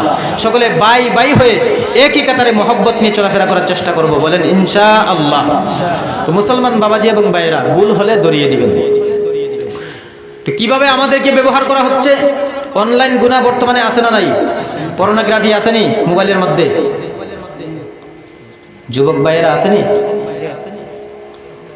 মুসলমান বাবাজিরা ভাইয়েরা, ও যুবক ভাই, তোমার চরিত্র আজকে ধ্বংস করলো মোবাইল, ইন্টারনেট আজকে তোমার চরিত্র ধ্বংস করে দিয়েছে, তোমাকে ধ্বংস করে দিয়েছে, তোমাকে জাহান্নামী বানিয়ে দিয়েছে। তুমি কিন্তু টের পাও নাই রে মুমিন, তুমি কিন্তু বুঝতে পারো নাই। মোবাইল ইন্টারনেটের মাধ্যমে সারা রাত্র বসে বসে বসে বসে তুমি গুনাহ করতেছ, কিন্তু দুনিয়ার কোনো মানুষ দেখে না, আমার আল্লাহ তো দেখতেছেন। কথা বলেন ঠিক কিনা? ও পৃথিবীর ইমানদার, তুমি যদি জঙ্গলার মধ্যে গিয়ে গুনাহ করো, দুনিয়ার কোনো মানুষ দেখে না, কোনো মাখলুকাত দেখে না, কিন্তু আমার কুদরতি, আমার আল্লাহ পাক রব্বুল আলামিনের কুদরতি নজর থেকে কিন্তু বাঁচা যায় না। কথা বলেন ঠিক কিনা? তুমি যা কিছু করতেছো, কিয়ামতের কঠিন মুসিবতের ময়দানে আল্লাহ পাক রব্বুল আলামিন কোটি কোটি মানুষের সামনে তা প্রকাশ করে দিবেন। ও বান্দা, দেখো দেখো দেখো, তুমি দুনিয়ার জমিনে কোন কোন ভালো কাজ করেছো আর কোন কোন অন্যায় কাজ তুমি করেছো, সমস্ত কিছু রেকর্ড হয়ে যাচ্ছে। এই জন্য আমরা গুনাহ করব না। আজকে মোবাইল ইন্টারনেটের মাধ্যমে অনলাইন গুনাহ চালু করেছে কে? মুসলমানেরা। জোরে বলেন, কে চালু করেছে? মুসলমানেরা চালু করেছে নাকি ইহুদিরা চালু করেছে? কথা বলেন বাবা, সত্য কথা বলবেন। বাঘের মতো, বিড়ালের মতো কেন? কোনো ভয় আছে? সত্য কথা বলতে কোনো ভয় আছে? অনলাইন গুনাহ চালু করেছে কে? তারপরও অনলাইন গুনাহ তারা চালু করে গোটা জাতিকে তারা ধ্বংস করে দিতেছে। আর আজকে বদনাম আমাদের উপর দিয়েছে যে আমরা বলে খারাপ। তারা দুনিয়ার জমিনে অন্যায় কাজ চালু করেছে, আর আজকে মুসলমান জঙ্গিবাদী টেররিস্ট হয়ে গেছে। কথা বুঝছেন নি আমার? মুসলমানদেরকে বলতেই বলে জিহাদির বাচ্চা, জঙ্গির বাচ্চা, টেররিস্টের বাচ্চা, বলে কি বলে না? কিন্তু না, মুসলমান জঙ্গির বাচ্চা নয়, মুসলমান টেররিস্টের বাচ্চা নয়, মুসলমান হলো আদবওয়ালাদের বাচ্চা। কথা বলেন ঠিক কিনা? মুসলমান হলো খুলুকে আজিমওয়ালা, চরিত্রওয়ালা। মুসলমান কখনো টেররিস্ট হতে পারে না। আর যারা মুসলমানদের সাইনবোর্ড লাগাইয়া আতঙ্কবাদী জঙ্গিবাদী বোমা হামলা করে, ওরা কখনো মুসলমানের সন্তানই হতে পারে না। কথা বলেন ঠিক কিনা? জোরে বলেন না কেন? মুসলমান বাবাজি এবং ভাইয়েরা, আপনাদেরকে ব্যবহার করে দুনিয়ার জমিনে এই যে অনলাইন গুনাহ, এটা ভালো না খারাপ? বলেন বলেন, ভালো না খারাপ? খারাপ। আরেকটা কথা বলি, মোবাইল যে ব্যক্তি আবিষ্কার করেছে ওই ব্যক্তি মুসলমান নাকি খ্রিস্টান? কথা বলে না কেন? মুসলমান নাকি খ্রিস্টান? ওই ব্যক্তি একদিন খুব আনন্দিত খুশি, তখন সঙ্গী সাথীরা বলতেছে, কিরে আজকে তুমি এত আনন্দ কেন? তখন ওই লোকটা বলতেছে, আমি আজকে একটা কাজে সাকসেস হয়েছি। কি হয়েছি? মানে কামিয়াবি হয়েছি। তখন বন্ধু বান্ধবেরা বলে, সঙ্গী সাথীরা বলে, কি কাজে সাকসেস হয়েছো? তখন ওই লোকটা বলে, আজ পর্যন্ত কোনো বাপের বেটার ক্ষমতা হয় নাই মুসলমানদের মসজিদে গান বাজনা ঢুকাইতে, কিন্তু আমি মোবাইল নামক চিজ চালু করে, মোবাইল আবিষ্কার করে মুসলমানদের মসজিদেও গান বাজনা ঢুকিয়ে দিয়েছি। নাউজুবিল্লাহ বলবেন না? কথাটা বুঝছেন নি আপনারা? মোবাইল আসেনি? প্রত্যেকের সঙ্গে আসেনি? মসজিদে নামাজে দাঁড়াইলে রিংটং বাজেনি? অনেকে তো, অনেক যুবক ফোলা হয় গান দিয়ে রাখেনি? নামাজে দাঁড়াইলে মানুষের ফোন আসে কি আসে না? এভাবে আপনি নামাজে দাঁড়িয়েছেন, আপনি মানুষ থেকে নিজেও গান শুনতেছেন, মানুষ মুসল্লিদেরকেও গান শোনাইতেছেন। তাহলে মসজিদের ভিতরে গান বাজনা কিসের মাধ্যমে পৌঁছলো? জোরে বলুন। এই মোবাইল নামক চিজ আজকে আমাদের চরিত্র ধ্বংস করে দিতেছে। এই মোবাইলের কারণে দেখা যায় অনেক সময় ফেসবুকের মধ্যে খবর আসে, 2 জন বাচ্চার মা বাচ্চাকে ফেলে দিয়ে অন্য পরপুরুষের হাত ধরে চলে গেছে। কথা বলে না কেন? আসেনি? আসেনি? অনেক সময় দেখা যায় জামাই শাশুড়ির নিয়ে পালিয়েছে। আরে আমার কথা না, আমি ফেসবুকে দেখছি আমি। না আসেনি? না নাই? নাই? কিসের মাধ্যমে? একমাত্র এই মোবাইলের কারণে। কথা বলেন ঠিক কিনা? জুড়ে বলেন ঠিক কিনা? একমাত্র এই মোবাইলের কারণে আজকে আমাদের যুবক যুবতীদেরকে শেষ বরবাদ করার চিন্তা ফিকির চলতেছে, ষড়যন্ত্র চলতেছে। আমার ফতুয়ায় কোনো মুসলমানদের মেয়ের মোবাইল ব্যবহার করা, অ্যান্ড্রয়েড ফোন ব্যবহার করা হারাম। এটা আমার ফতুয়া। এটা কার ফতুয়া? এটা আমার ফতুয়া। এবার আপনারা বলেন, এটা কি ঠিক না বেঠিক? কথা বলেন না কেন? মুসলমানদের মহিলারা মোবাইল ব্যবহার করবে কেন? ও মুসলমান বাবাজি এবং ভাইয়েরা, গত 2 দিন আমার একজন কাছের লোক, আমার একজন মহব্বতের লোক আমাকে মোবাইলের মাধ্যমে একটা জিনিস দেখিয়েছে। মোবাইলের মধ্যে একটা জিনিস দেখিয়ে বলতেছে, হুজুর দেখেন, এই জিনিসের মাধ্যমে বর্তমানে মোবাইল দিয়ে কোনো একটা মেয়ের ফটো যদি পায়, কোনোভাবে যদি একটা ফটো সংগ্রহ করা যায়, তাহলে এই জিনিসটা দিয়ে এই ফটোটাকে একদম নোংরা বানিয়ে ফেসবুকে ছেড়ে দেওয়া যায়। কিসের মাধ্যমে? তাহলে এই মহিলারা যখন টিকটক করবে, করেনি? কথা বলেন না কেন মিয়া? আমাদের মুসলমানদের মেয়েরা টিকটক করে না? তাহলে টিকটক করার সুযোগ করে দিয়েছে কে? মা বাবায়। কথা বলেন ঠিক কিনা? গার্জিয়ানটে হাতে মোবাইল দিয়ে তাদেরকে জাহান্নামী বানাচ্ছে, তাদেরকে দুনিয়ার জমিনে মার্কেটে বিক্রি করা হচ্ছে। জুড়ে বলুন ঠিক কিনা? কেন আপনার মেয়ের হাতে আপনি মোবাইল দিবেন কেন? আজকে আমাদের ছোট ছোট মাসুম বাচ্চাদের হাতে মোবাইল তুলে দেই, তারা যখন কান্না করে তাদেরকে কার্টুন দিয়ে দেই। কি দেই? কার্টুন। কার্টুন আসেনি? আমার কথা ভুল হলে বলবেন আপনারা। বলে জিজ্ঞাসা যদি করা হয় মোবাইল দিলেন কেন, বলে কান্না করতেছে এই জন্য দিলাম, একটু মোবাইল দেখতে দেখতে একটু কান্নাটা বন্ধ হয়ে যাবে। আমার বাড়িতে আমার ছোট্ট একটা মেয়ে এসে, বর্তমানে তার বয়স হলো 4 বছর। আল্লাহর জাতের কসম করে বলি, আমার মেয়েটা যখন কান্না করত, মেয়েটাকে কুলে নিয়ে যখন আল্লাহর পবিত্র কালামুল্লাহর তিলাওয়াত করতাম, জিকির করতাম, আল্লাহর জাতের কসম, এই মেয়েটার সঙ্গে সঙ্গে কুলের মধ্যেই ঘুমিয়ে যাইতো। জোরে বলেন সুবহানাল্লাহ। তাহলে আমার মেয়ে যদি কোরআন তিলাওয়াতের আওয়াজ শুনলে ঘুমায় আর জিকিরের আওয়াজ শুনলে ঘুমায়, আপনার মেয়েটা তো মুসলমানের সন্তান, আপনার মেয়েটা ঘুমাইতে পারে না? আপনার ছেলেটা ঘুমাইতে পারে না? আপনার সন্তানটাকে আপনি কোরআন শিক্ষা দিতে পারেন না, মোবাইল শিক্ষা দেন, গুনাহ শিক্ষা দেন, তাহলে তো আপনি মা বাবা গার্জিয়ান হয়ে আপনার সন্তানটাকে আপনি গুনাহের দিকে ধাক্কাচ্ছেন। অনেকে বলতেছে, অনেকে এসে বলে, হুজুর আপনি আজকে একটু মা বাবার বয়ান করবেন। কিসের বয়ান? মা বাবার বয়ান। অনেক যুবকেরা আছে মা বাবার কোনো খেদমত করে না, মা বাবার দেখে সাক্ষাৎ করে না, মা বাবার কথা শুনতে চায় না, মা বাবার কোনো কথা শুনতে চায় না। এই জন্য হুজুর আজকে একটু মা বাবার বয়ান করবেন, মা বাবার খেদমত সম্পর্কে বয়ান করবেন। আমি বলি ও মুসলমান বাবাজিরা ভালো করে শুনিয়া নেও, যে সন্তানেরা মা বাবার খেদমত করে না, ওই খবর নিয়ে দেখেন তার মা বাবার খেদমত করে না। এই কথা বলেন ঠিক কিনা? জুড়ে বলেন না কেন? মুসলমান বাবাজিরা ভাইয়েরা, এই জন্য আপনি যদি আপনার সন্তানের হক যদি আপনি আদায় করেন, ওই সন্তানটা বড় হওয়ার পরে আপনার হক আদায় করবে। কথা বলেন ঠিক কিনা? আর যদি আপনি আপনার সন্তানের হক যদি আদায় না করেন, তাহলে বড় হওয়ার পরে আপনার সন্তানটাও আপনার হক কখনো আদায় করবে না। এই জন্য মুসলমান বাবাজিরা ভাইয়েরা, আপনার আমার ছোট ছোট মাসুম বাচ্চাদের হাতে মোবাইল তুলে দিব না। তাদেরকে যখন আপনার আমার বাচ্চা যখন ছোট থাকবে, আব্বু আম্মু যখন ডাকা শিখবে, তখন বেশি বেশি করে কলিমার এলান তাদেরকে দিবেন, বেশি বেশি করে কলিমার দাওয়াত তাদেরকে দিবেন, বেশি বেশি করে তাদের জবান দিয়ে কলিমা তিলাওয়াত করাইবেন। কি তিলাওয়াত করাবেন? ইনশাআল্লাহ বলেন ইনশাআল্লাহ। মুসলমান বাবাজিরা ভাইয়েরা, কেমন সন্তান বানাইবেন জানেননি? আমি একটা ঘটনা আপনাদের কাছে বলি বাবা। হযরত বাইজিদ বুস্তামি রহমতুল্লাহি আলাইহির নাম শুনছেন নি আপনারা? কথা বলেন, শুনছেন নি? মুসলমান বাবাজিরা ভাইয়েরা, হযরত বাইজিদ বুস্তামি রহমতুল্লাহি আলাইহি যখন ছোট ছিল, ছোট অবস্থায় যখন হযরত বাইজিদের মা বাইজিদকে যখন মাদ্রাসার মধ্যে ভর্তি করানোর জন্য যখন নিয়ে গেল, হুজুরকে ডেকে ডেকে বলেন, হুজুর আমার এই সন্তানটা আপনার কাছে রেখে গেলাম, আমার সন্তান কোরআনের আলেম হওয়ার আগ পর্যন্ত আমার সন্তানকে কখনো আপনি ছুটি দিবেন না, বাড়িতে দিবেন না। জুড়ে বলেন সুবহানাল্লাহ। এবার ওই হুজুর বলতেছেন, ও বাইজিদের মা, তোমার সন্তানটা কতটুকু পর্যন্ত পড়াশোনা করেছে? এবার বাইজিদের মা বলতেছে, হুজুর আমার সন্তানটা তাউস তাসমিয়া থেকে শুরু করতে হবে, আমার সন্তানটাকে কলিমা তয়্যিবা থেকে শুরু করতে হবে, আমি আমার সন্তানটাকে কলিমা তয়্যিবাও শিক্ষা দেই নাই। বলে ঠিক আছে যান, আমি আপনার সন্তানকে কোরআনের আলিম বানিয়ে দিব।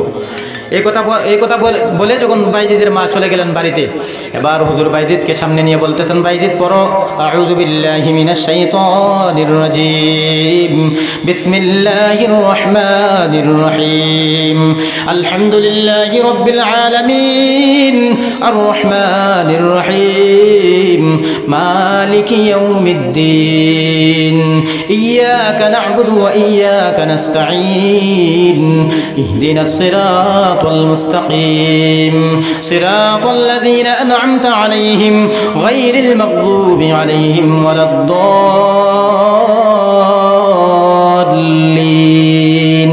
সকলে বলেন আমিন। বাইজিদকে এতটুকু পর্যন্ত হুজুর বলে দিলেন, বাইজিদ পড়ো। বাইজিদও শুরু করলো, হুজুর এতটুকু বলে বন্ধ করে দিলেন। বাইজিদও শুরু করলো, আউযুবিল্লাহ বিসমিল্লাহ পড়লো, তাউস তাসমিয়া পড়লো, সূরা আলহামদুলিল্লাহ শেষ করে দিল। আলহামদুলিল্লাহ শেষ করে বলতেছেন, বিসমিল্লাহির রহমানির রহিম, আলিফ লাম মিম, যালিকাল কিতাবু লা রাইবা ফীহি হুদাল লিল মুত্তাকিন। হঠাৎ করে হুজুরের স্মরণ হয়ে গেল, কি ব্যাপার, আমি তো বাইজিদকে আলিফ লাম বলে দেই নাই, আমি তো বাইজিদকে আলহামদুলিল্লাহ পর্যন্ত বলে দিয়েছিলাম। এবার ডেকে ডেকে বলে, ও বাইজিদ তুমি তো সূরা বাকারা পড়তেছো, আমি তো তোমাকে সূরা বাকারা বলে দেই নাই, বলো বলো বলো তুমি কোথায় থেকে শিখেছো, বলো বলো বলো তোমার পড়া কতটুকু গেলে বন্ধ হবে। এবার বাইজিদ বলতেছেন, হুজুর আমার পড়া 17 পারার আগে আমার পড়া বন্ধ হবে না। জোরে বলেন সুবহানাল্লাহ। কত পারার আগে? 17 পারার আগে আমার পড়া বন্ধ হবে না। আল্লাহু আকবার। এবার হুজুর বলতেছে, দেখছো নি কারবার, বাইজিদের মা আমাকে মিথ্যা কথা বললো, আমাকে বললো তাউস তাসমিয়াও শিক্ষা দেয় নাই, কলিমা তয়্যিবাও শিক্ষা দেয় নাই, আর এখন এই বাইজিদকে নিজের সন্তানটাকে 17 পারা হাফিজ বানিয়ে রেখে দিয়েছে। তাহলে আমার সঙ্গে এত বড় মিথ্যা কথা কেন বললো? এ বাইজিদ যাও তোমার আম্মাজানকে ডেকে নিয়ে আসো, তোমার আম্মাজানকে ডেকে নিয়ে আসো, আমি জিজ্ঞাসা করব তোমার আম্মাজান আমার সঙ্গে এই মিথ্যা কথা কেন বলেছে। বাইজিদের মাকে যখন ডাকা হলো, এবার বাইজিদের মা গাছের আড়ালে পর্দা করে দাঁড়িয়েছেন। এবার হুজুর বলতেছেন, ও বাইজিদের মা, সালাম দেওয়ার পরে বলতেছেন, আপনি মিথ্যা কথা কেন আমার কাছে বললেন? আপনি মিথ্যা কথা কেন বলেছেন আমার সঙ্গে? আপনি তো বলেছেন আপনার সন্তানটা কোনো কিছুই জানে না, কলিমা তয়্যিবা থেকে শিক্ষা দিতে হবে, কিন্তু আমি তো দেখলাম আপনার সন্তানটা 17 পারা হাফিজ হয়ে গেছে। জোরে বলেন সুবহানাল্লাহ। আপনার সন্তানটাকে আপনি 17 পারা হাফিজ বানায় রেখেছেন, আর আপনি গোপনে গোপনে আমার সঙ্গে মিথ্যা কথা কেন বললেন? এবার বাইজিদের মা চোখের পানি ছেড়ে ছেড়ে কান্না করে আর বলে, হুজুর আল্লাহর জাতের কসম করে বলি, আল্লাহর জাতের কসম করে বলি, আমি আমার বাইজিদকে কলিমা তৈয়্যিবা পর্যন্ত শিক্ষা দেই নাই, তাহলে আপনার সন্তানটা 17 পারা হাফিজ হলো কেমন করে? ও বাইজিদের মা বলেন, বাইজিদ যখন আপনার গর্ভে ছিল আপনি কি করেছিলেন? এবার বাইজিদের মা বলে, হুজুর বাইজিদ যখন আমার গর্ভে ছিল তখন আমার বাইজিদকে আমি গর্ভের মধ্যে নিয়ে আল্লাহ পাক রব্বুল আলামিনের কিতাবুল্লাহ কালামুল্লাহ কোরআন শরীফের 17 পারা পর্যন্ত আমি তিলাওয়াত করেছিলাম, আলহামদু থেকে 17 পারা পর্যন্ত আমি তিলাওয়াত করেছিলাম। আমি রান্না বান্না করতাম, কোরআন তিলাওয়াত করতাম, আমি দুনিয়ার জমিনের মধ্যে যেতুই কাজ করতাম ফাঁকে ফাঁকে বাইজিদকে আমি পেটের মধ্যে নিয়ে কোরআন তিলাওয়াত করতাম। এবার হুজুর ডেকে ডেকে বলতেছে, ও বাইজিদের মা, আমার আর বুঝার কোনো বাকি রইল না। আপনি যে আপনার বাইজিদকে গর্বে নিয়ে আল্লাহ পাকের কালামুল্লাহ কোরআন শরীফ তিলাওয়াত করেছেন, আপনার বাইজিদ আপনার গর্বে থেকে তার জবানটা ছিল বন্ধ, কিন্তু তার কানটা ছিল সোজা। আপনি মা 17 পারা পর্যন্ত তিলাওয়াত করার কারণে আপনার বাইজিদ আপনার গর্বে থেকে 17 পারা পর্যন্ত শুনে শুনে আপনার গর্বেই 17 পারা হাফিজ হয়ে গেছে। জোরে বলেন সুবহানাল্লাহ, জোরে বলেন সুবহানাল্লাহ। পৃথিবীর মুসলমান ইমানদার, আজকে আমাদের মা বোনেরা কিন্তু যখন গর্বে সন্তান আসে তখন মোবাইল ইন্টারনেটের মাধ্যমে গুনাহ করে করে করে সময়টা নষ্ট করে, কথা বলেন ঠিক কিনা? টিভি সিরিয়াল দেখে দেখে সময়টাকে নষ্ট করে, গান শুনতে শুনতে সময়টাকে নষ্ট করে, দুনিয়ার জমিনে অন্যায় কাজ করতে করতে সময়টাকে নষ্ট করে, সন্তানটাকে পেটে নিয়ে কলিমা পড়ে না, নামাজ পড়ে না, তিলাওয়াত করে না। ঠিক নেই? কথা বলেন না কেন? মুসলমান বাবাজিরা ভাইয়েরা, রাগ করতেছেন কেউ? অসুবিধা হচ্ছে আপনাদের? আমি শেষ করে দেবো ইনশাল্লাহ, সময় আর শেষ আমার, অল্প সময়ের মধ্যে আমি শেষ করে দিতেছি। মুসলমান বাবাজিরা ভাইয়েরা, আজকে বাইজিদের মাও তো মা, আপনার মাও তো মা, আমার মাও তো মা, আপনার মাও তো মা। আমার মা আমাকে কোরআনের আলিম বানাইলো, কোরআনের হাফিজ বানাইলো। ও দুনিয়ার ইমানদার বাবাজিরা ভাইয়েরা, আজকে আপনি তো মায়ের সন্তান, আমিও তো মায়ের সন্তান, হযরত বাইজিদও মায়ের সন্তান। এবার দুনিয়ার জমিনে বাইজিদ কেমন আদর্শওয়ালা সন্তান হয়ে গেল জানুনি? হযরতে বাইজিদ রহমতুল্লাহ আলাইহি যখন কোরআনের হাফিজ হয়ে গেছেন, যখন পাগড়ি পেয়েছেন, হুজুর বললেন, ও বাইজিদ তোমার মার সঙ্গে একটু সালাম কালাম নিয়ে আসো, যাও যাও তোমার মা থেকে একটু সালাম নিয়ে আসো, তুমি যে হাফেজ হয়েছো তোমার মাকে একটু দেখিয়ে আসো। বাইজিদ চলে গেল বাড়িতে, মায়ের দরওয়াজায় চলে গেল। মায়ের দরওয়াজায় গভীর রাত্রে গিয়া আওয়াজ, আম্মা জান আমি তোমার সন্তান, কলিজার টুকরা সন্তান বাইজিদ এসেছি, মা গো তুমি দরওয়াজা খোলো। হযরত বাইজিদের মা বলতেছেন, না না না, আমার সন্তানটা কোরআনের আলিম হওয়া ছাড়া আমার বাড়িতে ফিরে আসার কথা না, সুতরাং তুমি আমার বাইজিদ হতে পারো না। আমার সন্তান কোরআনের আলিম হওয়া ছাড়া আমার ঘরে ফিরে আসার কথা না, তুমি আমার সন্তান হতে পারো না। এবার বাইজিদ বলে, আম্মা জান আমি তো তোমার সন্তান, আমি কোরআনের হাফিজ হয়েছি, দেখো দেখো দেখো আমি পাগড়ি পেয়েছি। ও আম্মা জান আপনি দরওয়াজা খুলেন, আপনার সঙ্গে একটু দেখা করতে চাই, আপনাকে দেখতে মন চায়। বাইজিদের আম্মা জান বলে, না না, আমার সন্তান কোরআনের আলিম হওয়া ছাড়া আমার কাছে ফিরে আসতে পারে না, সুতরাং তুমি যেই দিন আমার ঘরের দরওয়াজায় আলিম হইয়া হক্কানি রব্বানি আলিম হইয়া আসবে, ওই দিন আমি বাইজিদের মা তোমার জন্য দরওয়াজা খুলে দেবো। জোরে বলেন সুবহানাল্লাহ। আজকে আমাদের ছেলে সন্তানদেরকে ইসলাম শিক্ষা দিতে চাই না, কোরআন শিক্ষা দিতে চাই না, নবীর ঘর মাদ্রাসায় পড়াইতে চাই না। অনেকে মনে মনে ভাবে, হুজুর নবীর ঘর মাদ্রাসায় পড়াইয়া কি লাভ, শুধুমাত্র কোরআন পড়লে কি লাভ, হাদিস পড়লে কি লাভ, মসজিদে ইমামতি করবে 2, 4, 5 হাজার 6 হাজার টাকা বেতন পাইবে, এগুলা দিয়ে কি সংসার চলা সম্ভব নেই? আমি বলি, ও মুসলমান নবীর উম্মতের দল, শুধুমাত্র মসজিদে ইমামতির জন্য মাদ্রাসায় পড়ায় না। একটা সন্তান যদি আলিম হয়ে যায়, আর আপনি যখন মৃত্যুবরণ করবেন, মৃত্যুর পরে যখন আপনার আলিম সন্তানরা যখন আপনার জানাজার ইমাম হয়ে যাবে, রে মুমিন, আপনার সন্তানরা যখন আপনার জানাজার ইমাম হবে, আপনার সন্তানরা যখন ইমাম হয়ে যখন জানাজার ইমামতি করবে, ও মুসলমান নবীর উম্মতের দল, আপনার সন্তানরা যখন জানাজার ইমাম হয়ে যখন ইমামতি করবে, আর ইমামতির উপরে আপনাকে কবরে নামিয়ে যখন আপনার জন্য আল্লাহর আদালতে 2 হাত উঁচু করে বলবে, রব্বির রহমহুমা কামা রব্বায়ানি সগীরা, পড়েন সবাই, রব্বির রহমহুমা কামা রব্বায়ানি সগীরা। আল্লাহ পাক রব্বুল আলামিন বলেন, ওই বান্দাটা মায়ের জন্য দোয়া করতে দেরি হবে, তার চোখের পানি গালের নিচে আসার আগে আগে আমি আল্লাহ তার মা বাবার জিন্দেগির সব গুনাহগুলি মাফ করে দিব। আর আসতে বলেন সুবহানাল্লাহ, গুনাহ হইব। কথাগুলি বুঝছেন নাকি কইছি?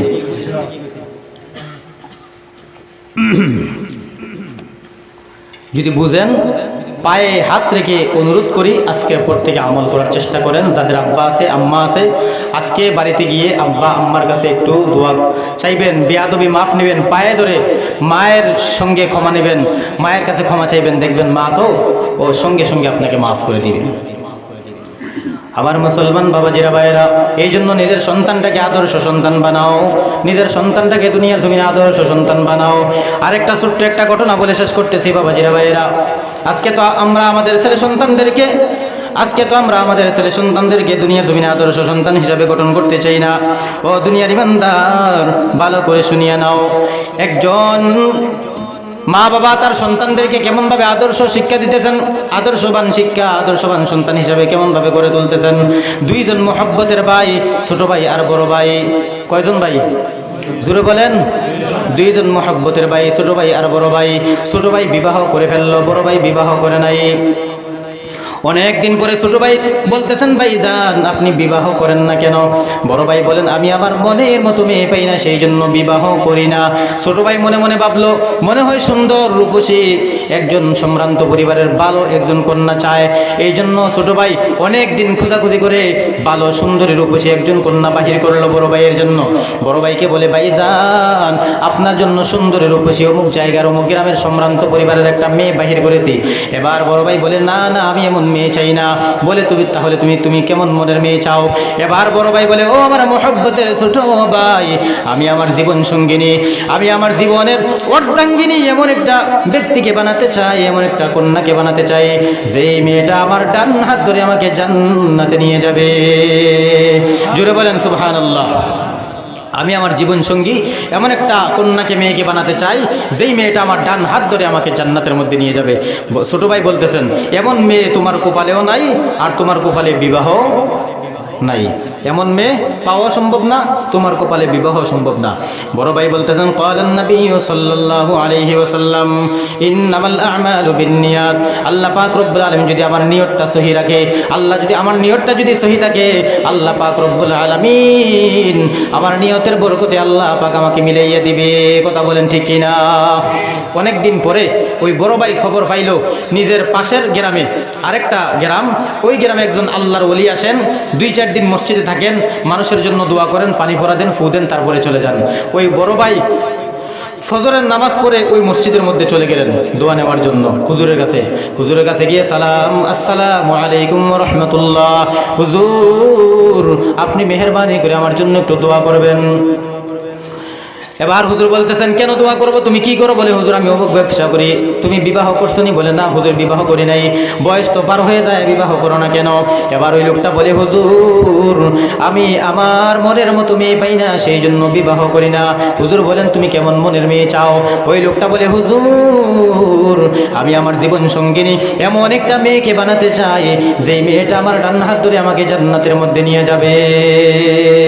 জোরে বলেন সুবহানাল্লাহ। হুজুর আমার জন্য দোয়া করবেন। হুজুর দোয়া করবেন ভাব, এমন সময় মসজিদের জানালার ফাঁক দিয়ে একটা কচিকণ্ঠের আওয়াজ, একটা মেয়ে মানুষ, আসসালামু আলাইকুম ওয়া রাহমাতুল্লাহ। হুজুর বলেন, কি ব্যাপার, একটা মেয়ে মানুষ তুমি কেন আসলা মসজিদের মধ্যে? ওই মেয়েটা বলে, হুজুর আমার ঘরের মধ্যে আমার বাবা অসুস্থ, আর কোনো পুরুষ মানুষ নাই, আমি আমার বাবার জন্য একটু দোয়া চাইতে আসলাম। আমি পর্দা করে চলি, আমি পর্দা রক্ষা করে চলি, সারাদিন আপনার মসজিদে আপনার কাছে ভিড় থাকে, এই জন্য আসতে পারি না। এই যে সকালবেলা ফজরের নামাজের পর আপনার কাছে কোনো ভিড় নাই, এই জন্য আমি পর্দার সহিত আপনার কাছে আমার বাবার জন্য একটু দোয়া চাইতে আসলাম।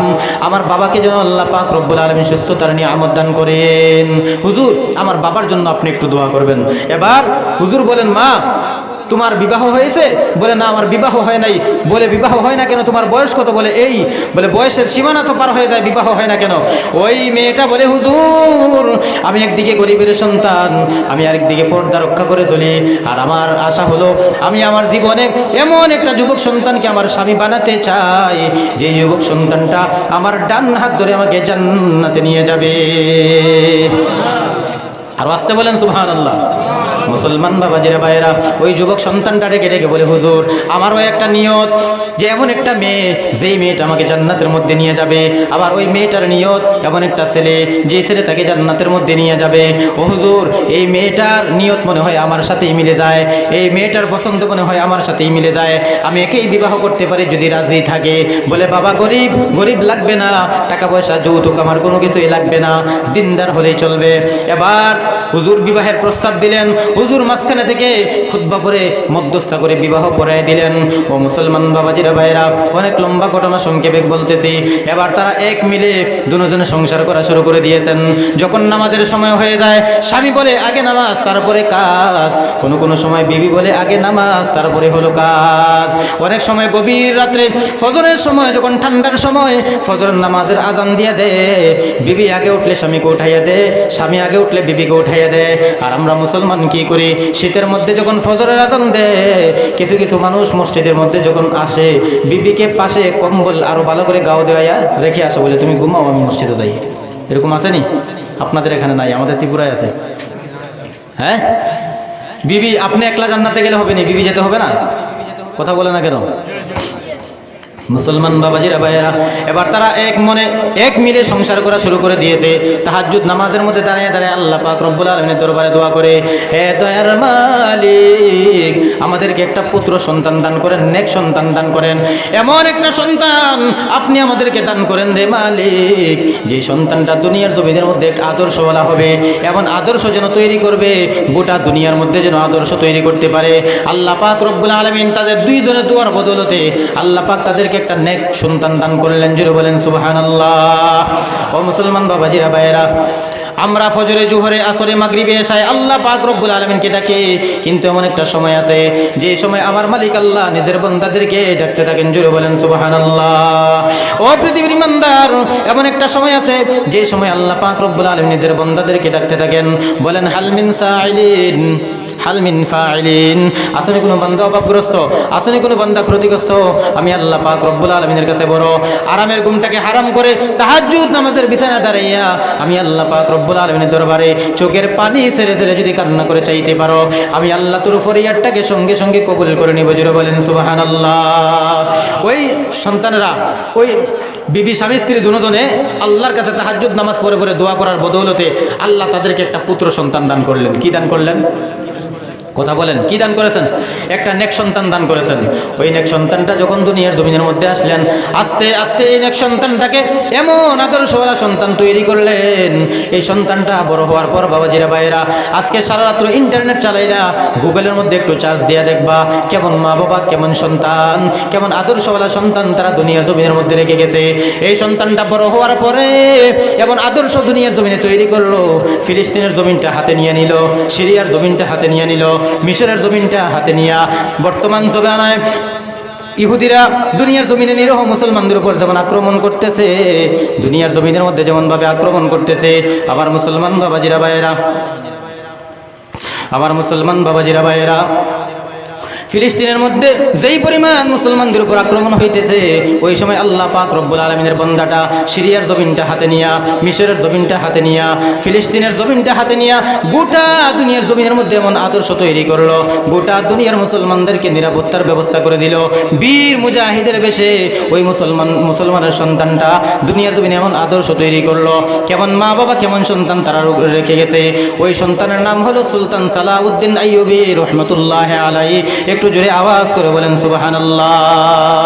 কেমন মা বাবা আর কেমন সন্তান তারা দুনিয়ার জমিনের মধ্যে রেখে গেছে। ও মুসলমান বাবাজি ভাইয়েরা, এটা কি দিছেন বুঝলাম না তো। মুসলমান বাবাজিরা ভাইয়েরা, এরকম আদর্শওয়ালা সন্তান আমাদের দরকার আছে না নাই? কথা বলেন না বাবা, দরকার আছে? কার কার আছে হাত উঠাই। কার কার এরকম আদর্শওয়ালা সন্তান আমরা তৈরি করব? হাত উঠাই জোরে জোরে সবাই। এই যে ভাই হাত উঠাও। বিবাহ করো নাই, অসুবিধা নাই, বিবাহ করবা তো? হ্যাঁ, বিবাহ করলে সন্তান আসবে না? তো এরকম নেক সন্তান দরকার আছে তো আমাদের ইনশাআল্লাহ। সবাই হাত উঠাই। নারে তাকবীর। আল্লাহ যেন কবুল করে, সকলে বলেন আমিন। আমি শেষ করে দেবো ইনশাআল্লাহ। আমার সময় শেষ হয়ে গেছে নাকি? শেষ করে দিব। যতটা কথা বললাম প্রত্যেকটা কথার উপরে আল্লাহ আমাদের সকলকে ইখলাসের সাথে আমল করার তৌফিক দান করে, সকলে বলেন আমিন। তবে শেষ করার আগে একটা গজল আমি বলবো, আপনারা সবাই শুনতে রাজি আছেন তো ইনশাআল্লাহ? কারা কারা শুনবেন গজল? কে কে শুনবেন বলেন? সবাই শুনবেন? তাহলে গজল বলবো ইনশাআল্লাহ। একটা গজল আপনাদেরকে শোনাই, এই গজল শেষ করে ইনশাআল্লাহ মুনাজাত করে দিব। কোথায় গেল গজল?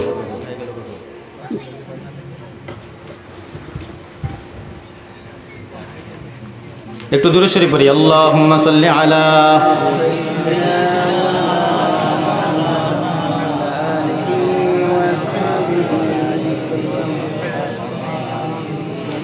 সাল্লাল্লাহু আলা সাইয়্যিদিনা ওয়া মাওলানা মুহাম্মদ ওয়া আলা আলিহি ওয়া আসহাবিহি ওয়া বারাকা ওয়া সাল্লাম।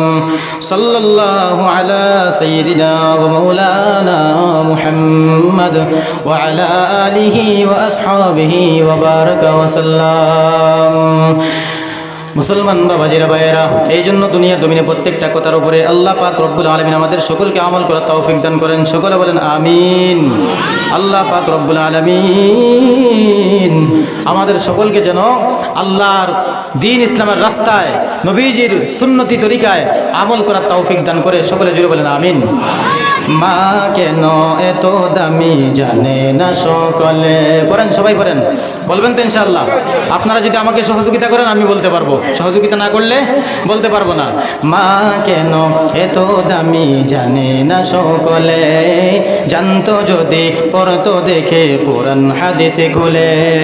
মা কেন এত দামি জানে না সকলে, মা কেন এত দামি জানে না সকলে, জানতো যদি পড়তো দেখে কোরআন হাদিসে খুলে, জানতো যদি পড়তো দেখে কোরআন হাদিসে খুলে। একটি হজের সওয়াব মিলে, একটি হজের সওয়াব মিলে, মা কি একবার দেখিলে, দেখিলে।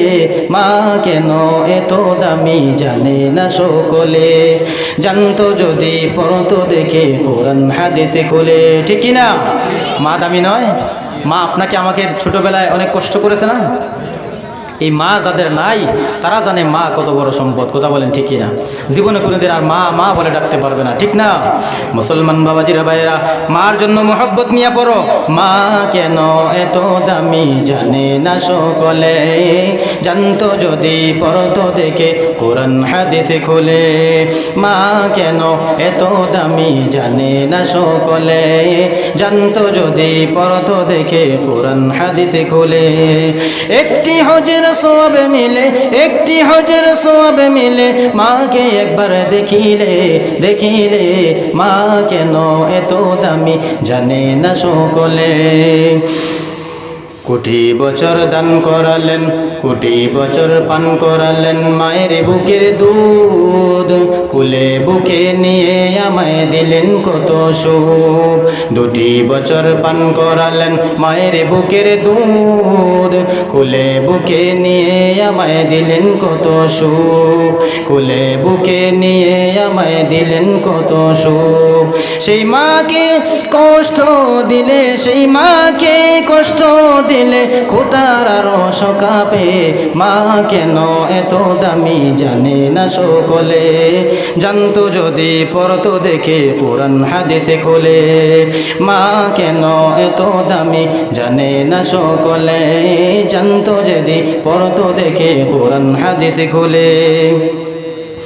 10 মাস 10 দিন গর্ভে ধারণ করেছিলেন মা, 10 মাস 10 দিন গর্ভে ধারণ করেছিলেন মা, সহ্য করেছিলেন মায়ে যতই যন্ত্রণা। ঠিক কিনা? 10 মাস 10 দিন গর্ভে ধারণ করেছিলেন মা, সহ্য করেছিলেন মায়ে যতই যন্ত্রণা। সেই মাকে কষ্ট দিলে, সেই মাকে কষ্ট দিলে, খোদার রস কাঁপে। মা কেন এত দামি জানে না সকলে, জানতো যদি পড়তো দেখে কোরআন হাদিসে খুলে। মা কেন এত দামি জানে না সকলে, জানতো যদি পড়তো দেখে কোরআন হাদিসে খুলে। আল্লাহ আমাদের সকলের মা বাবার কবর যেন জান্নাতের বাগান বানায় দেয়, সকলে বলেন আমিন। যাদের আব্বা আম্মা আছেন তাদের নেক হায়াত যেন আল্লাহ আল্লাহ পাক বাড়িয়ে দেন, সকলে বলেন আমিন। আল্লাহ পাক আমাদেরকেও যেন খেদমত করার তৌফিক দান করে, সকলে বলেন আমিন।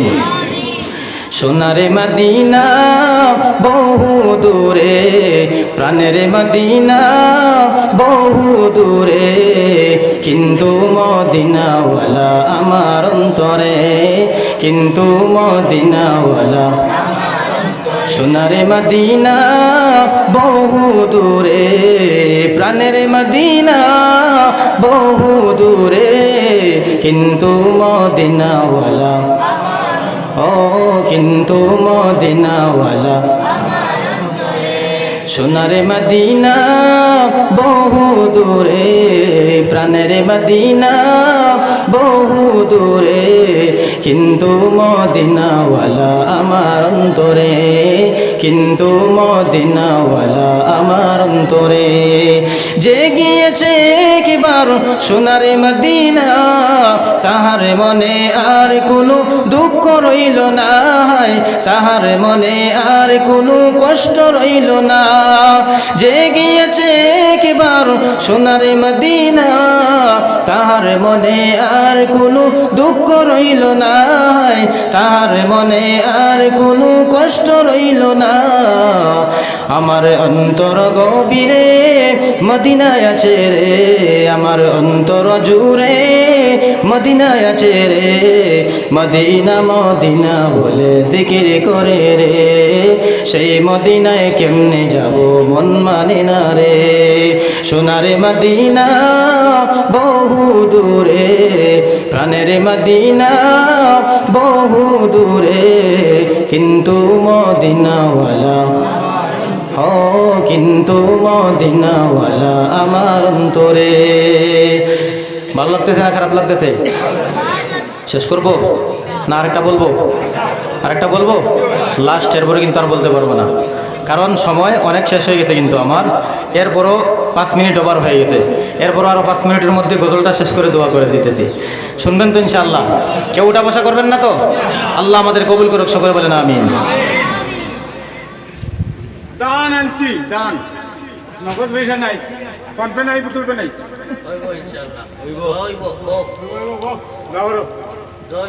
আল্লাহ পাক রব্বুল আলামিন যেই সমস্ত বাবাজিরা ভাইয়েরা তোমার ঘর মসজিদের জন্য দান, চাউল, টাকা পয়সা দান করবেন এবং করেছেন, প্রত্যেকের দানগুলি আপনি কবুল আর মঞ্জুর করে নেন।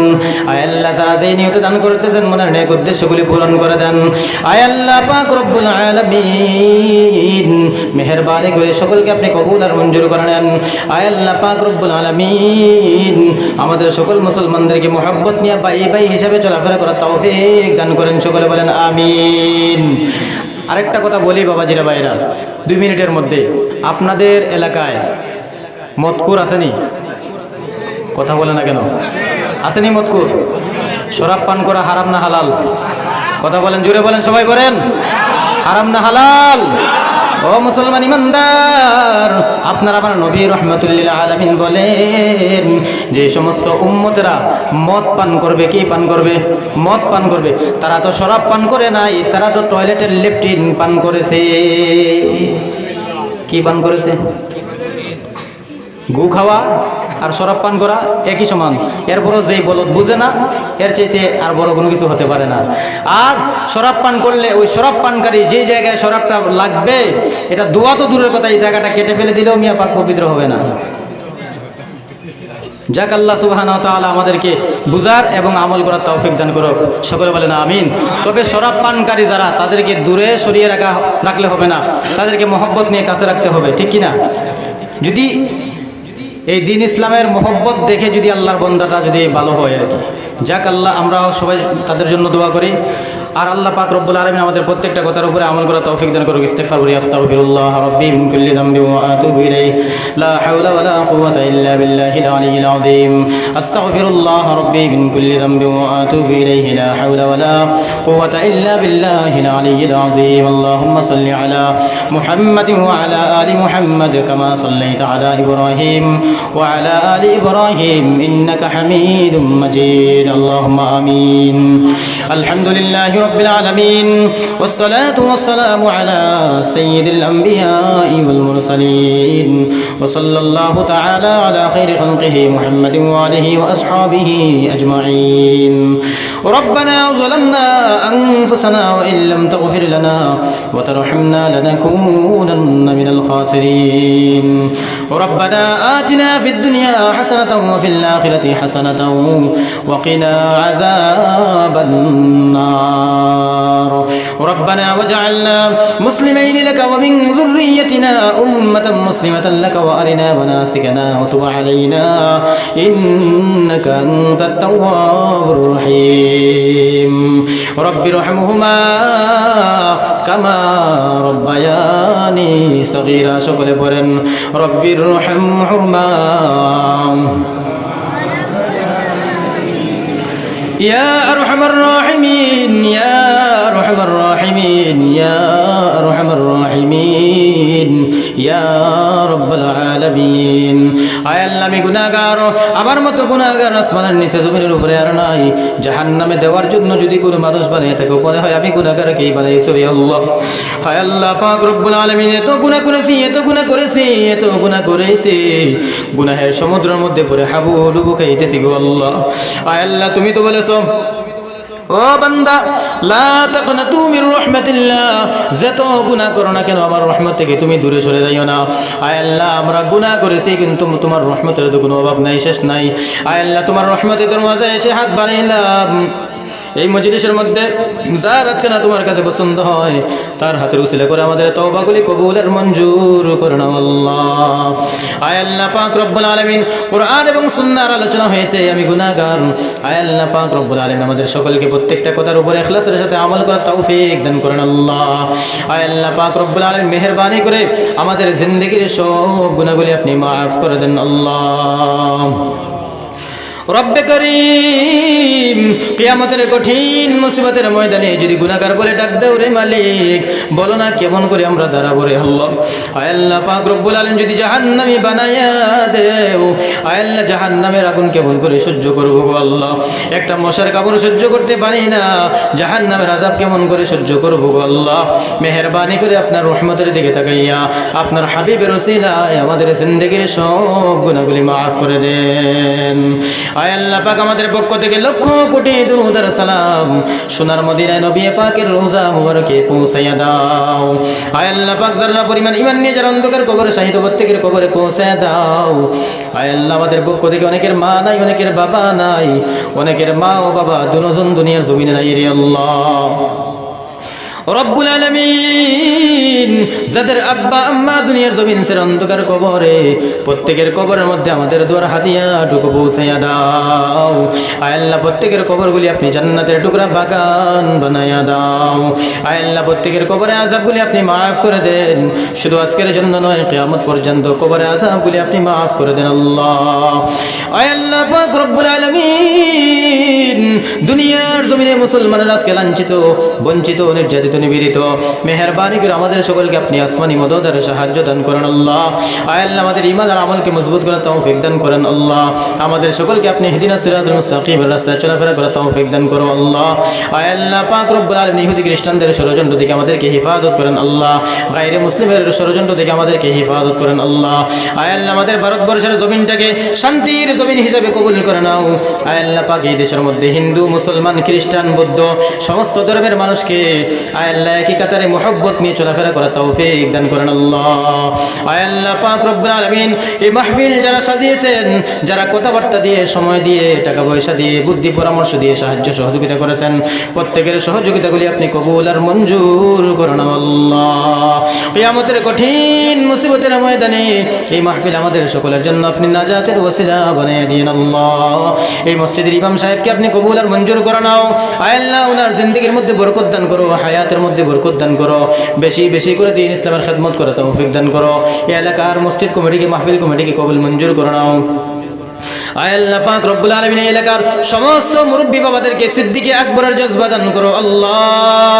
আয় আল্লাহ সমস্ত যুবক ভাইদেরকে ইমাম হুসাইন রাদিয়াল্লাহু তাআলা আনহুমার জজবা দান করো। সমস্ত ছোট ছোট মাসুম বাচ্চাদেরকে হযরতে মুআজ বানাইয়া দাও। আয় আল্লাহ পর্দার অন্তরালের আম্মাজান বোনদেরকে আপনি হযরতে ফাতিমা হযরতে খাদিজার মতো বানাইয়া দাও আল্লাহ। আয় আল্লাহ পাক রব্বুল আলামিন যা কিছু বলেছি কবুল করে নাও, যা কিছু বলার বাকি আছে তাও কবুল আর মঞ্জুর করে নাও। আয় আল্লাহ আমার একজন বাবা আমার কাছে আবদার করেছেন, আয় আল্লাহ ওনার মাতা পিতার জন্য দোয়া করার জন্য।